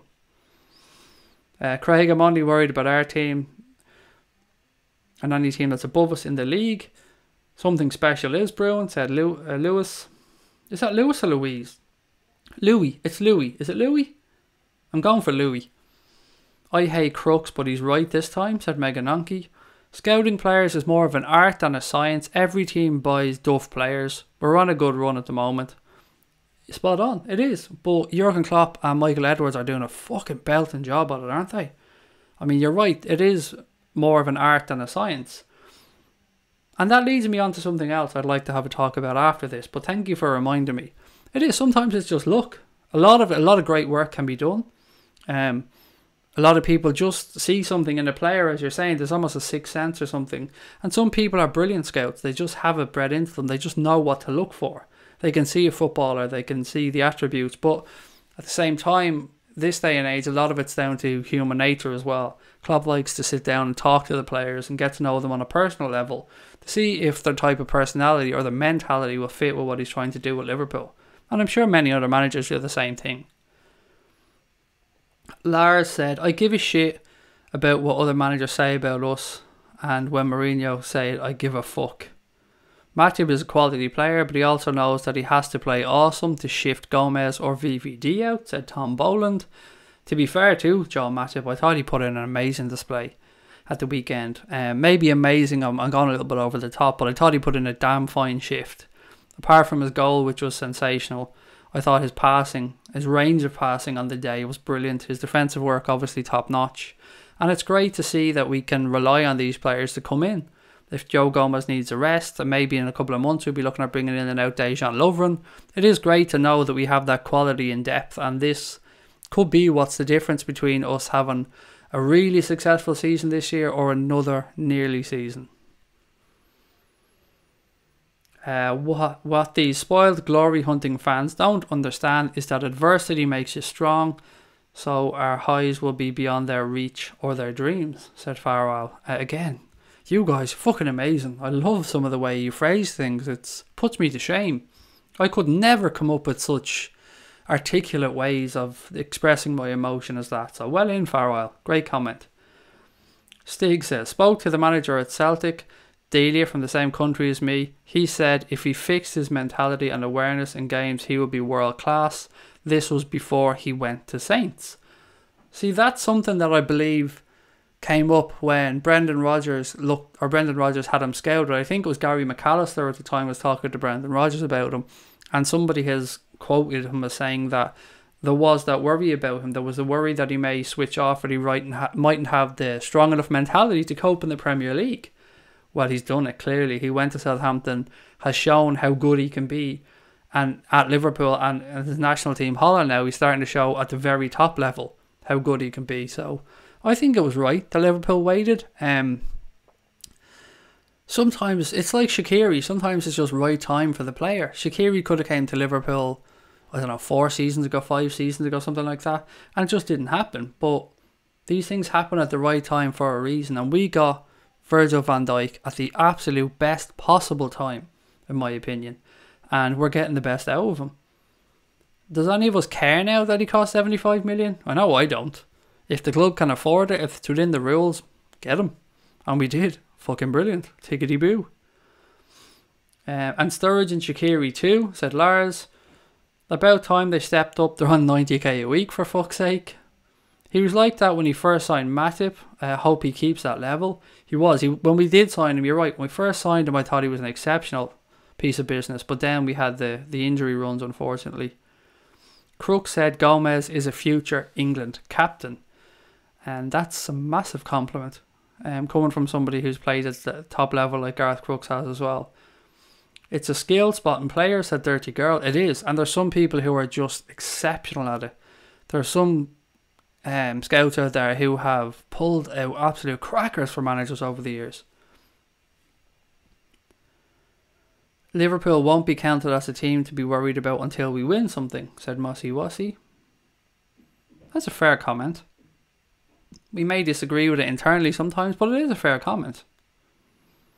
If I could choose between Liverpool winning the Premier League or £1 million, I'd be working on Monday, said Louis.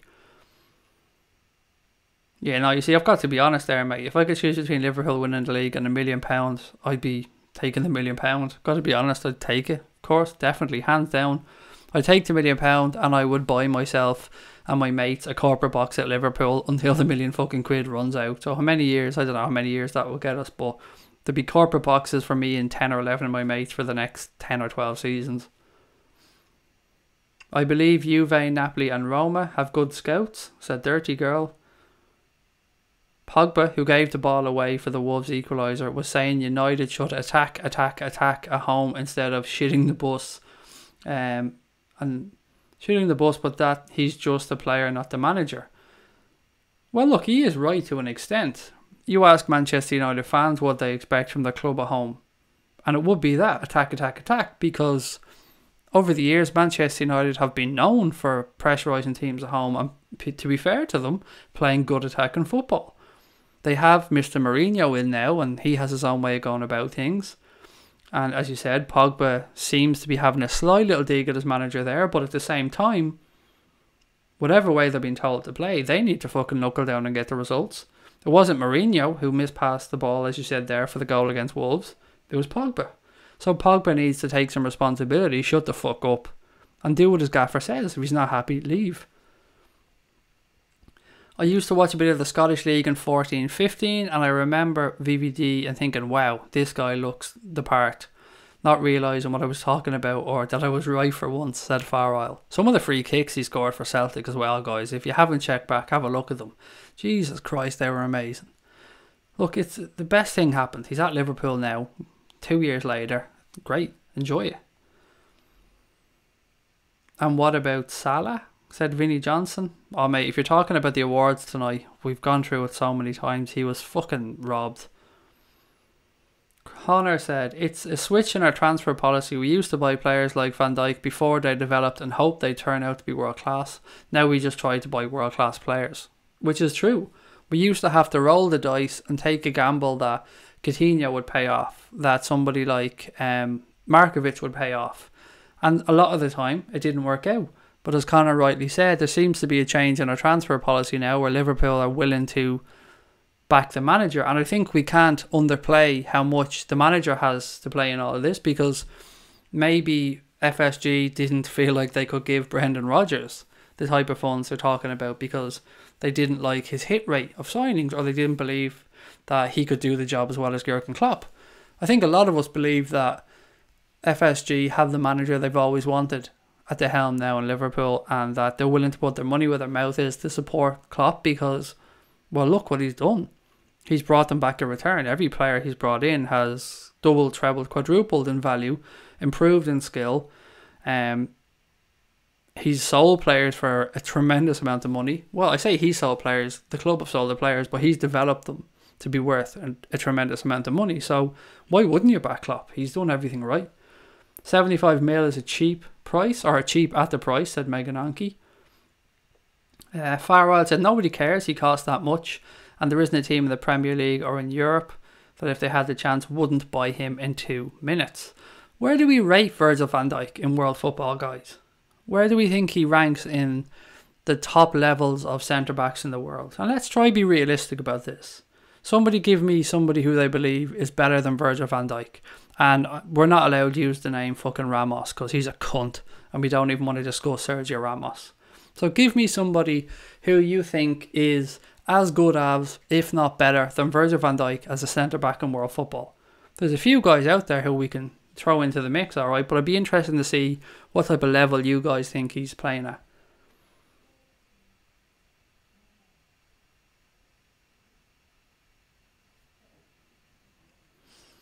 Crosby Red said, Redman TV comment, every time they see VVD they feel like we owe Saints money. Yeah, again, it's a good way of putting it.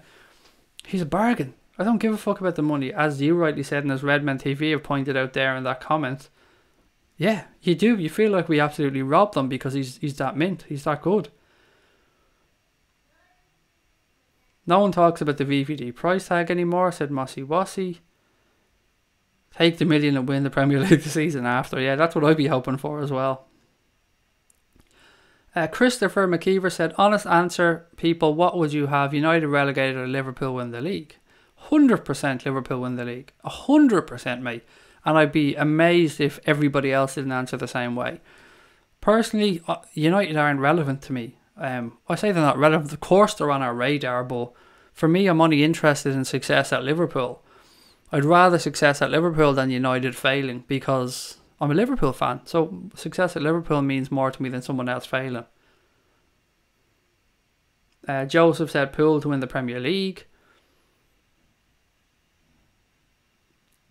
A few more people saying, yeah, Liverpool to win the league. Mossy Wassy got greedy and he wanted both.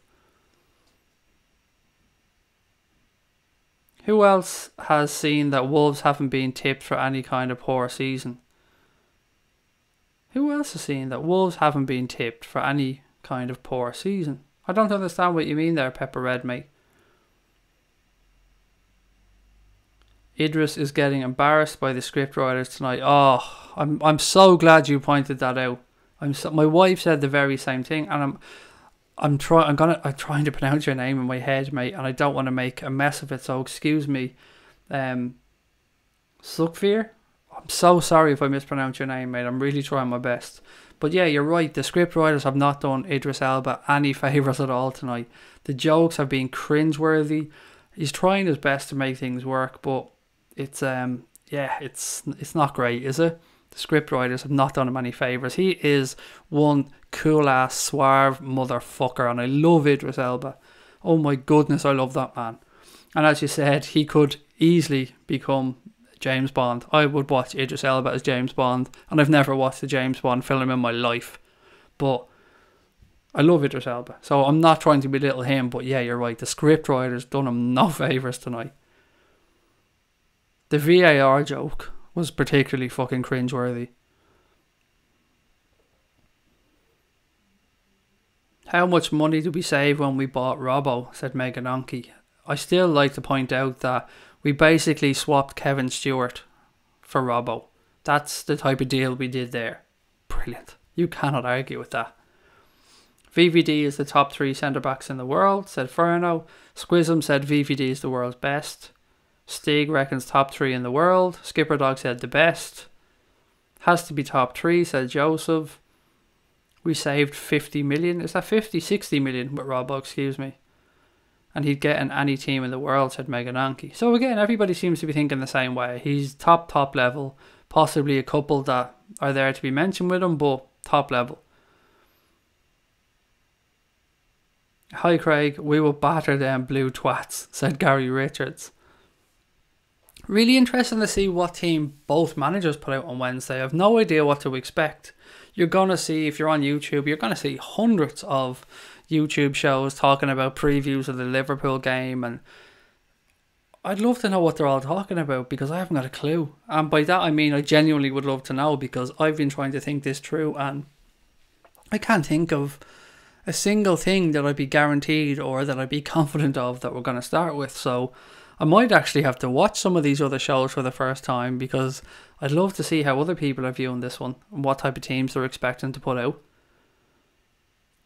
Kings of Europe said, glad there's some Liverpool content at this time of night. You're very welcome, mate. Great to have you with us. Thank you for joining.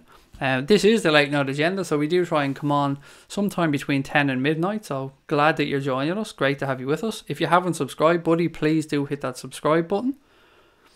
Mossy Wassy said, Liverpool and Man U are on a tipping point. When Liverpool do well, Man United don't, and vice versa. Which is kind of fucking true, actually. I never really thought about that before, mate. Yeah, well, Liverpool were dominating. Ferguson came in at United and he toppled us, let's be honest, and made United the most successful club in England for that period. And yeah, you're right. It probably has to be one or the other, doesn't it? When the team sheet comes out, then we'll know, said Gary Richards. True. But just quickly, are you expecting a strong team from Jurgen Klopp on Wednesday night? Or are you expecting many changes? I have no idea what I'm expecting. All I'm expecting is Mignolet to play in goal. After that, I haven't got a fucking clue what to expect. Fabinho possibly in midfield. Christopher said VVD, Godin, Varane. That's the top 3 for me. And Skipper Dog said, excellent point, Mossy Wassy, with regards to the Liverpool and Man United tipping point thing. It's a good show, it really is. Allison in goal. Defo, said Vinny. I'd hope so, but I just have a feeling he has to give SpongeBob a game at some point, doesn't he? Gary said, I'm expecting some changes. Sauce Overload said, would like to see Curtis Jones get a game on Wednesday, to be fair. Oh, mate, good show. He had a tremendous pre-season, didn't he? Himself and Nat Phillips. Or Nate Phillips. I keep calling him Nat Phillips. I'm not sure which the correct short way is, but Mr. Phillips had a tremendous pre-season with Curtis Jones. So yeah, I'd expect to see both of them get some game time this year, and both won't let us down when they come in. So good show. Kings of Europe said, the story of the Premier League is only about Liverpool and Man United. The other teams are just extras. Ferno said, I hope to see Keita, Fabinho and Jones in the midfield and Shaqiri, Mane and Sturridge to start up front. Pat Bot said, I hope it's a strong side on Wednesday. Let's win every game. DK, great to see you back, D. Said, what's up, Craig? Sorry if it's already been asked, but will the podcast ever return? I especially like the Swedish guy, I think, and the British guy. I think he's an electrician. So that's Christian and Chris. Two excellent guys, really knowledgeable football guys as well. The short answer is no. They'll definitely never be returning on podcast players, so the likes of iTunes and stuff like that. No, never going to be returning, I'm afraid, because it's just not worth the hardship, if that makes any sense. The reason we moved to YouTube is because it allows us to touch base directly with Liverpool fans, and it allows us that immediate contact with people.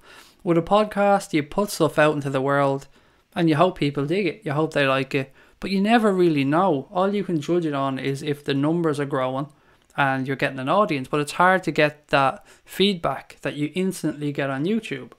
So once I dip my toes in the YouTube water, if you want to put it that way, I realised it's the best thing for us, for me anyway, for me personally it's the best thing. I think it's the best thing for Anfield Agenda.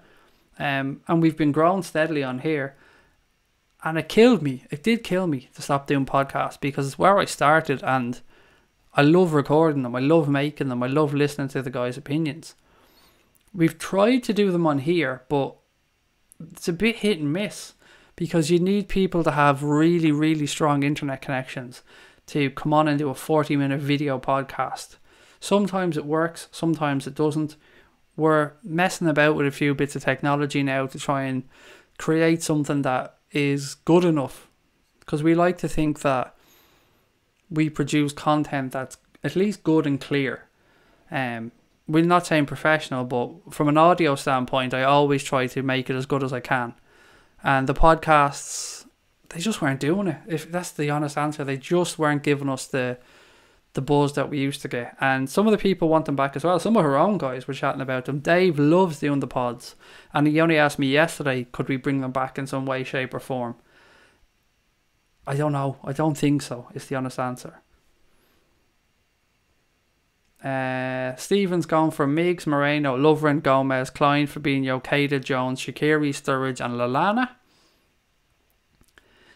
Christopher said, I think we'll win at least 3 or 4 reserve, or excuse me, I'm going to start that again. Christopher said, I think there will be at least 3 or 4 reserve team players starting on Wednesday. Mossy Wassy said, Man United had to win 13 league titles to become the best team. Liverpool only need 2. It's a good show. But we do see it's tough to measure that one up. I mean, that really is an argument that you could have for a very long time. You've got the 19 league titles, but then you've got Liverpool with 5 Champions Leagues. So there's so many ways of judging that argument. But I think it's fair to say both are definitely the 2 most successful clubs. Anyone got any news on Lallana? Asks Sauce Overload.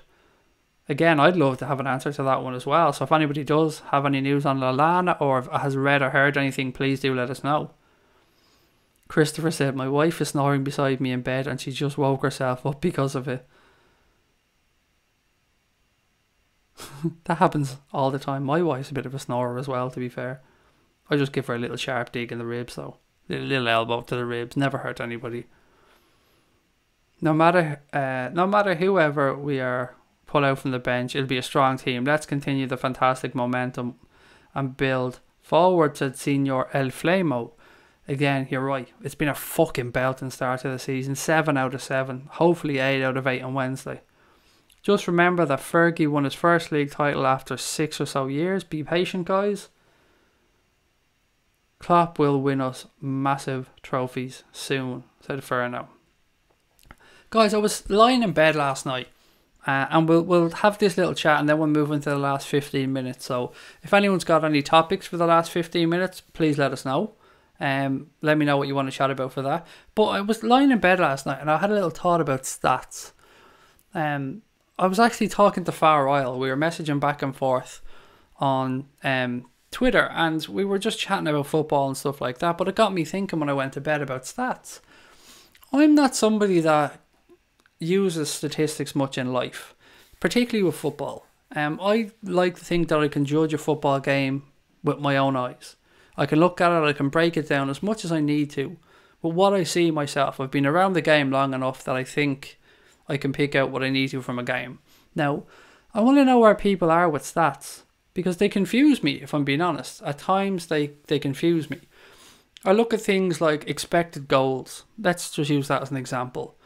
I don't really see how it's relevant. And again, I'm just saying this because I don't know how to use stats properly, probably. But I don't know how expected goals is going to tell me that Paul Pogba is going to miss-hit a pass that's going to allow Wolves to equalise. Or I don't know how expected goals is going to show me how Mo Salah sticks one in the top corner from 40 yards. I think that there are some things that, as much as we try to predict in football, they're just unpredictable. For me, games of football are genuinely won or lost by mistakes, moments of brilliance, or a player being caught or taken out of position, and the opposition exploiting it. For me, that's pretty much how I see football games going a lot of the time. So I'm not sure about statistics inside the game or if they're overused. Look, you do need to know things like from a health point of view or from a sports science point of view how far players have run. Shots on target and stuff like that.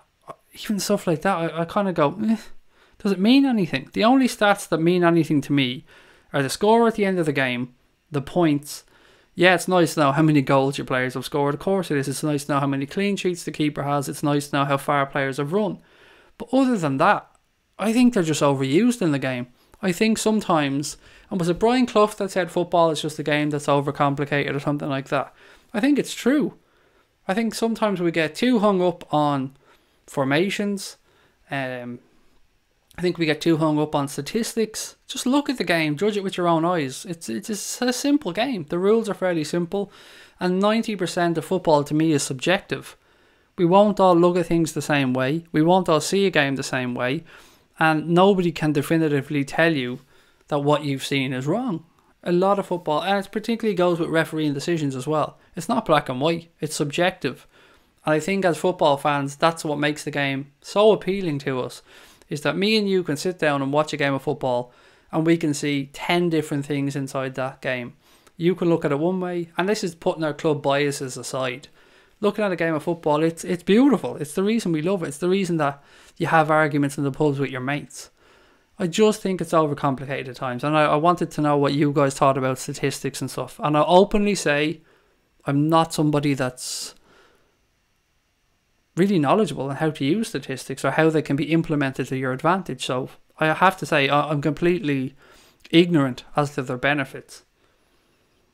Christopher said stats mean fuck all. The team can go out, or stats mean fuck off. The team can't go out and win a game. Skipper Dog's going for Alisson, Klein, Matip, Gomez, Moreno, Fabinho, Keita, Jones, Shaqiri, Sturridge and Mane. Sauce Overload said the only way to judge players is with the eyes. Stats are misleading. And I'm sure stats can be useful. Of course they can. I'm sure stats can help people out, but I wouldn't put too much weight in statistics. As you've said, I think you can view football with your eyes. And yes, sometimes you have a bias. And let's be honest, maybe sometimes stats can help us out for things like perception of a player. So if you have a perception that a player is no good, then maybe some stats will make you think, well, maybe I'm being a little too harsh on this player. I remember speaking about a stat before that somebody showed me that had showed that Jordan Henderson in this particular season had missed more games than Daniel Sturridge. But yet the narrative in the media was that Daniel Sturridge was the most injury-prone player in history.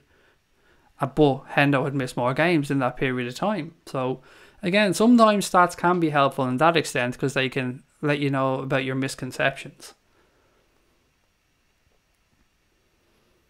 D said, Craig, you were definitely old school in terms of statistics. I remember growing up as a kid and we didn't have any of the stuff and it all came down to the eye test. Well, that is it, to be fair. I am old school, I definitely admit that. I wouldn't be afraid of using technology if I was a manager. Absolutely not. You embrace everything, but I always trust my own judgment. They can be beneficial to developing an understanding, but you should ultimately not be relied upon as having the final say, said D, with regards to statistics. Fabinho is in line to make his full team debut against Chelsea on Wednesday, said Connor. Ferno said Origi left wing against Chelsea, ? The only stat that matters is 7 out of 7. Nailed it, D. You've absolutely nailed that one. It is, and hopefully the only stat that matters on Wednesday will be 8 out of 8. Mo Salah picks up the award and David De Gea picks up the ball from the back of the net, said Yasser. Stats is how most players are priced, said Mossy Wassy. Again, it wouldn't be for me. I'm old school, though, as somebody has pointed out. Skipper Dog said, the stats we see are worth less, but the stats in terms of patterns of play, who can press and when to pass, long, short, etc. So, if the stats, let me just read this again. The stats we see are worthless, but the stats the teams see, i.e. patterns of play, who can pass and who can press, etc. Yeah, I gather that some of them would be beneficial, you're right. But sometimes it's overkill. Like expected goals and stuff like that. The only way I see any of those being beneficial is in betting. If you're trying to predict patterns of games, or you're trying to predict how many goals might be in a game of football from a betting perspective. But other than that, I don't know. Just call me mad, but I don't really see how they... Again, yeah, I don't see. That's the point here, isn't it? I don't see it. Because I'm just an idiot who can't figure out how the statistics work properly. So, again, it's probably just my old school rant. Klopp identified weaknesses in our squad and fixed them with the precision of a surgeon. Jose has thrown money at Lukaku, who's a flat track bully, Pogba, who's a poser, and Sanchez, who is a costly flop. He is an absolute flop at this point, isn't he, Alexis Sanchez? I'd say Pep Guardiola must be just pissing himself laughing that they missed out on Sanchez. And then at the same time fucking raging that he missed out on Jorginho from Chelsea, because he would have been mint in that Manchester City midfield. What do you think of the tactical change with Salah playing up top, Firmino on the wing? I think that's what happened versus Southampton. Why was this the case? In the summer I spoke about this. I spoke about the fact that I expect to have seen Salah play more centrally this season, or play as a striker almost. And I was kind of shouted down by some people. But I think that is what we will see. You're seeing him being left up top more when we've got corners and stuff. And yeah, you'll see Firmino probably start as the 9, but I would definitely say that Salah is our most attacking player. So is he our striker then? I don't know. It's tough. Tough one to say. And sometimes, as I spoke about earlier on, we can get a little bit too caught up in formations and stuff. Because a lot of the time with current sides like Mourinho, with Pep Guardiola and Klopp, formations and things are fluid. Our front three can interchange. They can get a lot of freedom, but again, it's hard to know without knowing what Klopp has said to him. So your observations are that he's attacking a lot more. He was a lot more centrally against Southampton, and you're most probably right. But I'd love to know if that was under instruction or because that's the way the game went. Klopp is all about the long term, said Joseph Reardon. Expected goals is total bull. Every season is different, said Mossy Wassy. Mara scored more goals in 20 minutes for Manchester City than Sanchez has scored in his United career. That's fucking brilliant. Henry, sorry Craig, started out as a winger. Henry, why did I say Henry? Because I didn't read out the comment, that's why. Henry started out as a winger. Interchange, Craig, says Gary. That's it. Our forwards are fluid. They can interchange with each other. Greedy FIFA will want it. Like all corporate bodies, it has no emotion. Right, guys, last 15 minutes, what was it we wanted to talk about? Connor posted up to say the nonciest sweets, or the nonciest food, was it? But I have no idea what the fuck that means. So what have we got to talk about? Somebody give me a topic and we'll go with that. I think Klopp stayed his last 2 clubs for 7 years. He's now 51, so I think he'll be looking for a legacy. Staying for the long term, says Gareth. I think he will, mate. I definitely think he's here for the long term. I'd be amazed if he doesn't see out his contract. No to Super League, said Pepper Red. Funny last names if 2 celebrities got married, said Stig. I shit on bus, says Joseph Reardon. Ghosts, says the... Ghosts don't exist. We can't even have a conversation about ghosts because they just don't exist. I was listening to a Joe Rogan podcast where they were talking to a mentalist, and they were talking about all these ghost shows on TV and stuff, and how they're completely just fucking codding people and fooling them. Modric won out of Salah or Ronaldo, what the fuck? To be fair though, I'd say Modric is a fair winner of the best... What do they call this fucking award? The FIFA Best, is that what it's called? It's a weird name. I think he's a fair enough winner of it, mate. He had a cracking season, got to a World Cup final, won another Champions League. It depends, I suppose, how you view success. I mean, he's not really a goal scorer, so you can't compare his numbers to Ronaldo or Salah, but does that mean he wasn't as influential on the team? I don't know. It's open to interpretation, I suppose.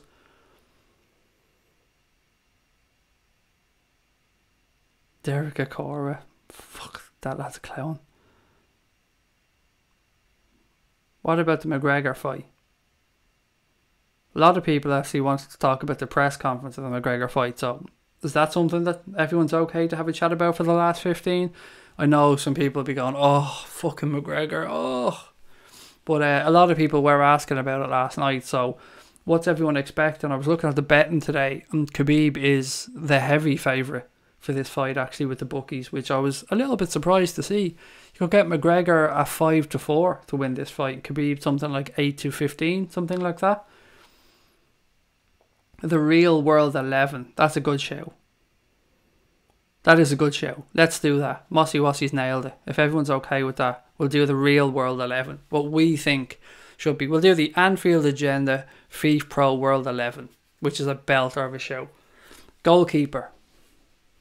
Skipper Dog, good night, buddy. Great for you to join us again tonight. Thank you.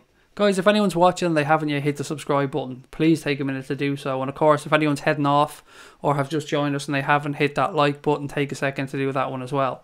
Right, so goalkeeper. So Courtois for Yassar. My vote would go to Mr. De Gea because I think he's the best in the world. I know he's gone through a bit of a shitty period, but I still think he's quality. Oblak for Christopher. And good night, Skip.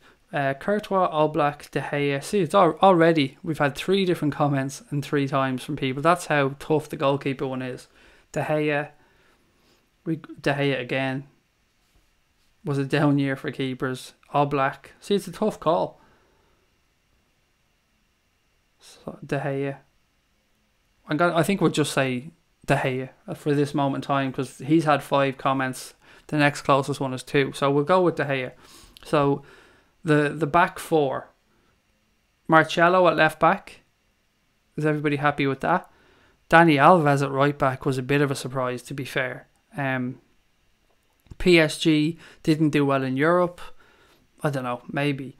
So who do you want at right back? Marcelo left back. Yeah, I thought that was fair, to be fair. I thought that was a good show. He's had an excellent campaign. He can't defend for fuck, but my goodness, going forward, he's amazing. Right, so Marcelo at left back. 2 centre backs. Who have we got? Varane. Is everybody happy to have Varane in there? Won a World Cup. Good enough? Everyone happy to have Varane as one of the centre backs? We can't have that other fucking cunt as the other centre back. It just can't happen. So we need a partner for Rafael Varane. VVD, said Stig. Varane, yep, Varane, defo on Varane. Varane, we can't have cunt, Ferno, we just can't do it. We can't even mention his name. Varane and VVD. This is our FIFA Pro 11, so we can do what the fuck we want. Marcelo, Azpilicueta, Varane and Godin. Well, to be fair to Azpilicueta, great player. Top quality player, but Chelsea and Spain didn't have the greatest of periods, so Azpilicueta probably isn't worth a shout for last season. But his career-wise, he's brilliant. Godin or VVD. Right, well look, it's our FIFA Pro 11, so we'll give it to Virgil van Dijk. Fuck it. So we've got De Gea, Marcelo, Varane, Virgil van Dijk. Now we need a right back. Anybody got a right back other than Dani Alves? Because Dani Alves is in the FIFA Pro 11, so what have we got for our right back? Azpilicueta is extremely underrated. Such an intelligent player. He's a brilliant player, Connor. Absolute fucking quality. Manquillo. I'm going to say no to that one. Thank you, Connor. God almighty. Do you remember him? Joshua Kimmich. Said Connor. Maicon. Said Gary. I think Trent for Kings of Europe. Glenn Johnson. Fucking hell. Is that with or without the braids in his hair? Very important, because there were two different Glenn Johnsons. One with braids, one with a shaved head. Kimmich is class, said Joseph Reardon. Kimmich is class. And it was even fucking funnier when he apparently signed for Crystal Palace over the summer. That was hilarious. Kyle Walker, said Trey. Yeah, Kyle Walker's a good, very good right back, but has he done enough last season to, I don't know, it's a good show. He's a good player. Pavard, said Niall. Degan, Philip Degan, what a lad. Trippier's a left back, I think. Trippier's a left back, isn't he? Phil Bardsley. We all dream of a team of Carragher's. Right, we haven't seen much there.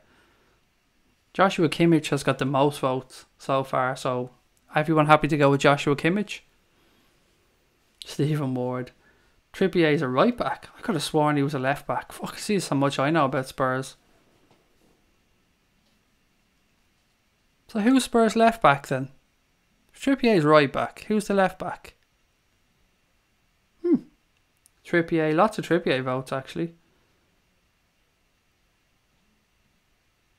Who else have we got? There ain't many great right backs. If any, said Ferno. Danny Rose. There you go. Thank you, guys. See, I would have put them the other way around. That's how little I know about Spurs. Now I would have had him as a left back. There you go.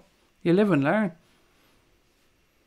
Right, so it's between Trippier and who was the other one? And Kimmich. So bang. Let's see. Trippier or Kimmich. So let's just go T or K.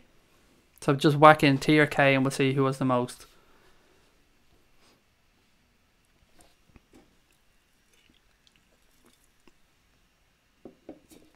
K for Yasser. K. That just doesn't read right, does it? T, K. Yeah, look, Kimmich is winning it by a mile here, so we'll say Kimmich. So we've got our back four. Midfield, which way are we setting up? I think FIFA Pro went 2 midfielders, then 3 attacking mids, then a forward. So 2 midfielders. Kante. I don't think any of us can argue against N'Golo Kante as a holding midfielder. I think that's a fair show. One of the best midfielders in the world. Won the World Cup. I think we can say N'Golo Kante was a fair show. Who partners N'Golo Kante? Modric, of course, yeah. There you go, Modric. Job done, because he's already fucking won the award for the best player. So Modric and N'Golo Kante seems like an easy decision. Right, so now we've got 3 players to go in behind the striker. So we'll use the FIFA Pro ones as an example. So FIFA Pro went with Eden Hazard, Kylian Mbappe and Lionel Messi. So that's the 3 that went in behind the striker. So from that, we can get out Eden Hazard straight away, because there's no fucking way he deserves to be in that team. So it's between Messi. Everybody happy to have Messi in, or Mbappe? We've got Kevin De Bruyne as an option. You've got Mo Salah. Messi, said D. Look, you'd be mad not to have Lionel Messi in the team, wouldn't you? To be fair, like, he's fucking the greatest player of our generation. So we've got Messi in. One show for Mbappe there. Salah, Kevin De Bruyne and Messi. I like the look of that, Connor, I have to say. De Bruyne, Salah and Messi. Kevin De Bruyne, Messi and Mbappe. So Tom's not even putting in Salah. Kevin De Bruyne, Salah, Messi and Ronaldo. Right, so what I can see, Rod's in here as well. Hello, Rod. What I can see is a lot of shouts for De Bruyne, Salah and Messi. There's a few alterations on that, but just looking through the chat so far, Messi is the first player in the team, said Kings of Europe. He's fucking quality. Lovely on Messi. Hazard wasn't even top 3 in the Premier League last season. So, let's see then. Is everybody happy to go Messi, De Bruyne and Salah? Or does anybody feel that Mbappe has to be in there? Hazard has to be in. Why? He did fucking nothing last year. There's absolutely no justification for Eden Hazard being in that team whatsoever. None.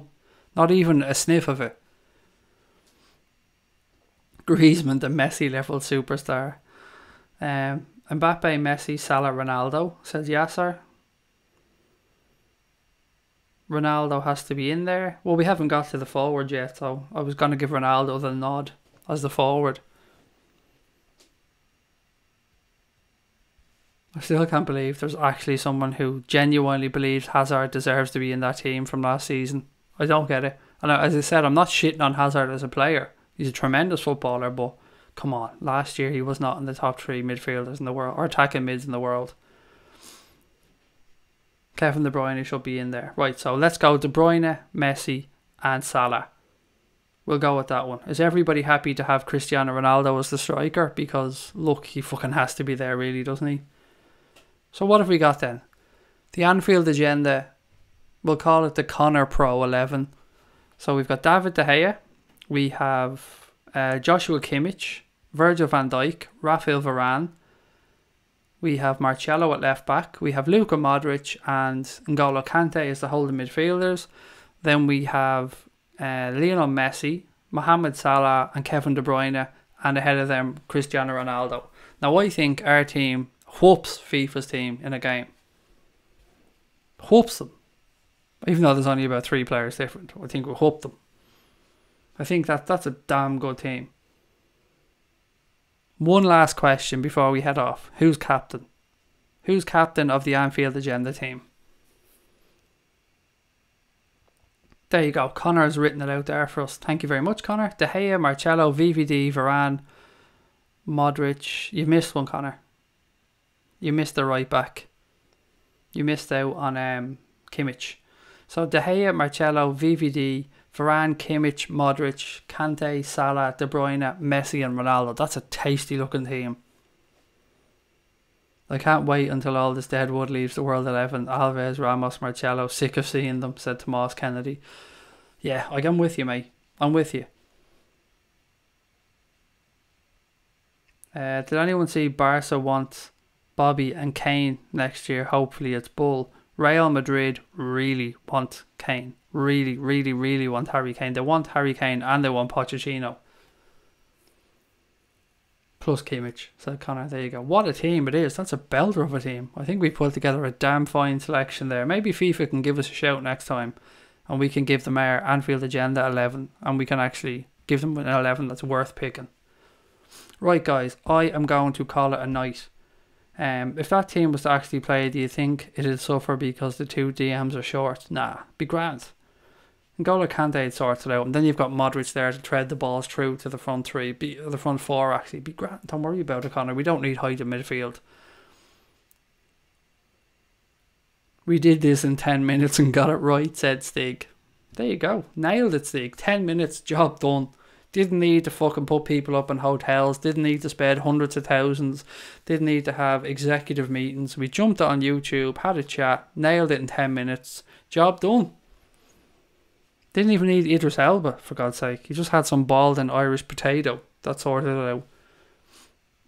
Right, guys. Time to head off for the night. We'll be on tomorrow, of course, and we'll be counting down to the game on Wednesday because that's what tomorrow's show really should be about. Thank you to everyone that joined us for tonight. Don't forget to subscribe if you haven't done so already. And of course, if you're all in there, guys, just before you head off, do take a second and hit that like button. Connor said scenes when Gianni Infantino does a stream like this for it next year. That's it. Well, he at least better have us on it, Connor, to, advise him on the stream. But right, anyway, guys, thanks a million to everyone that's joined us on the stream. You're absolute legends. I do appreciate it as always. The channel continues to grow, but it's only because of you guys and because you guys tune in every night to see what we do. So thank you for that one, and we'll talk to you tomorrow. Up the motherfucking Reds.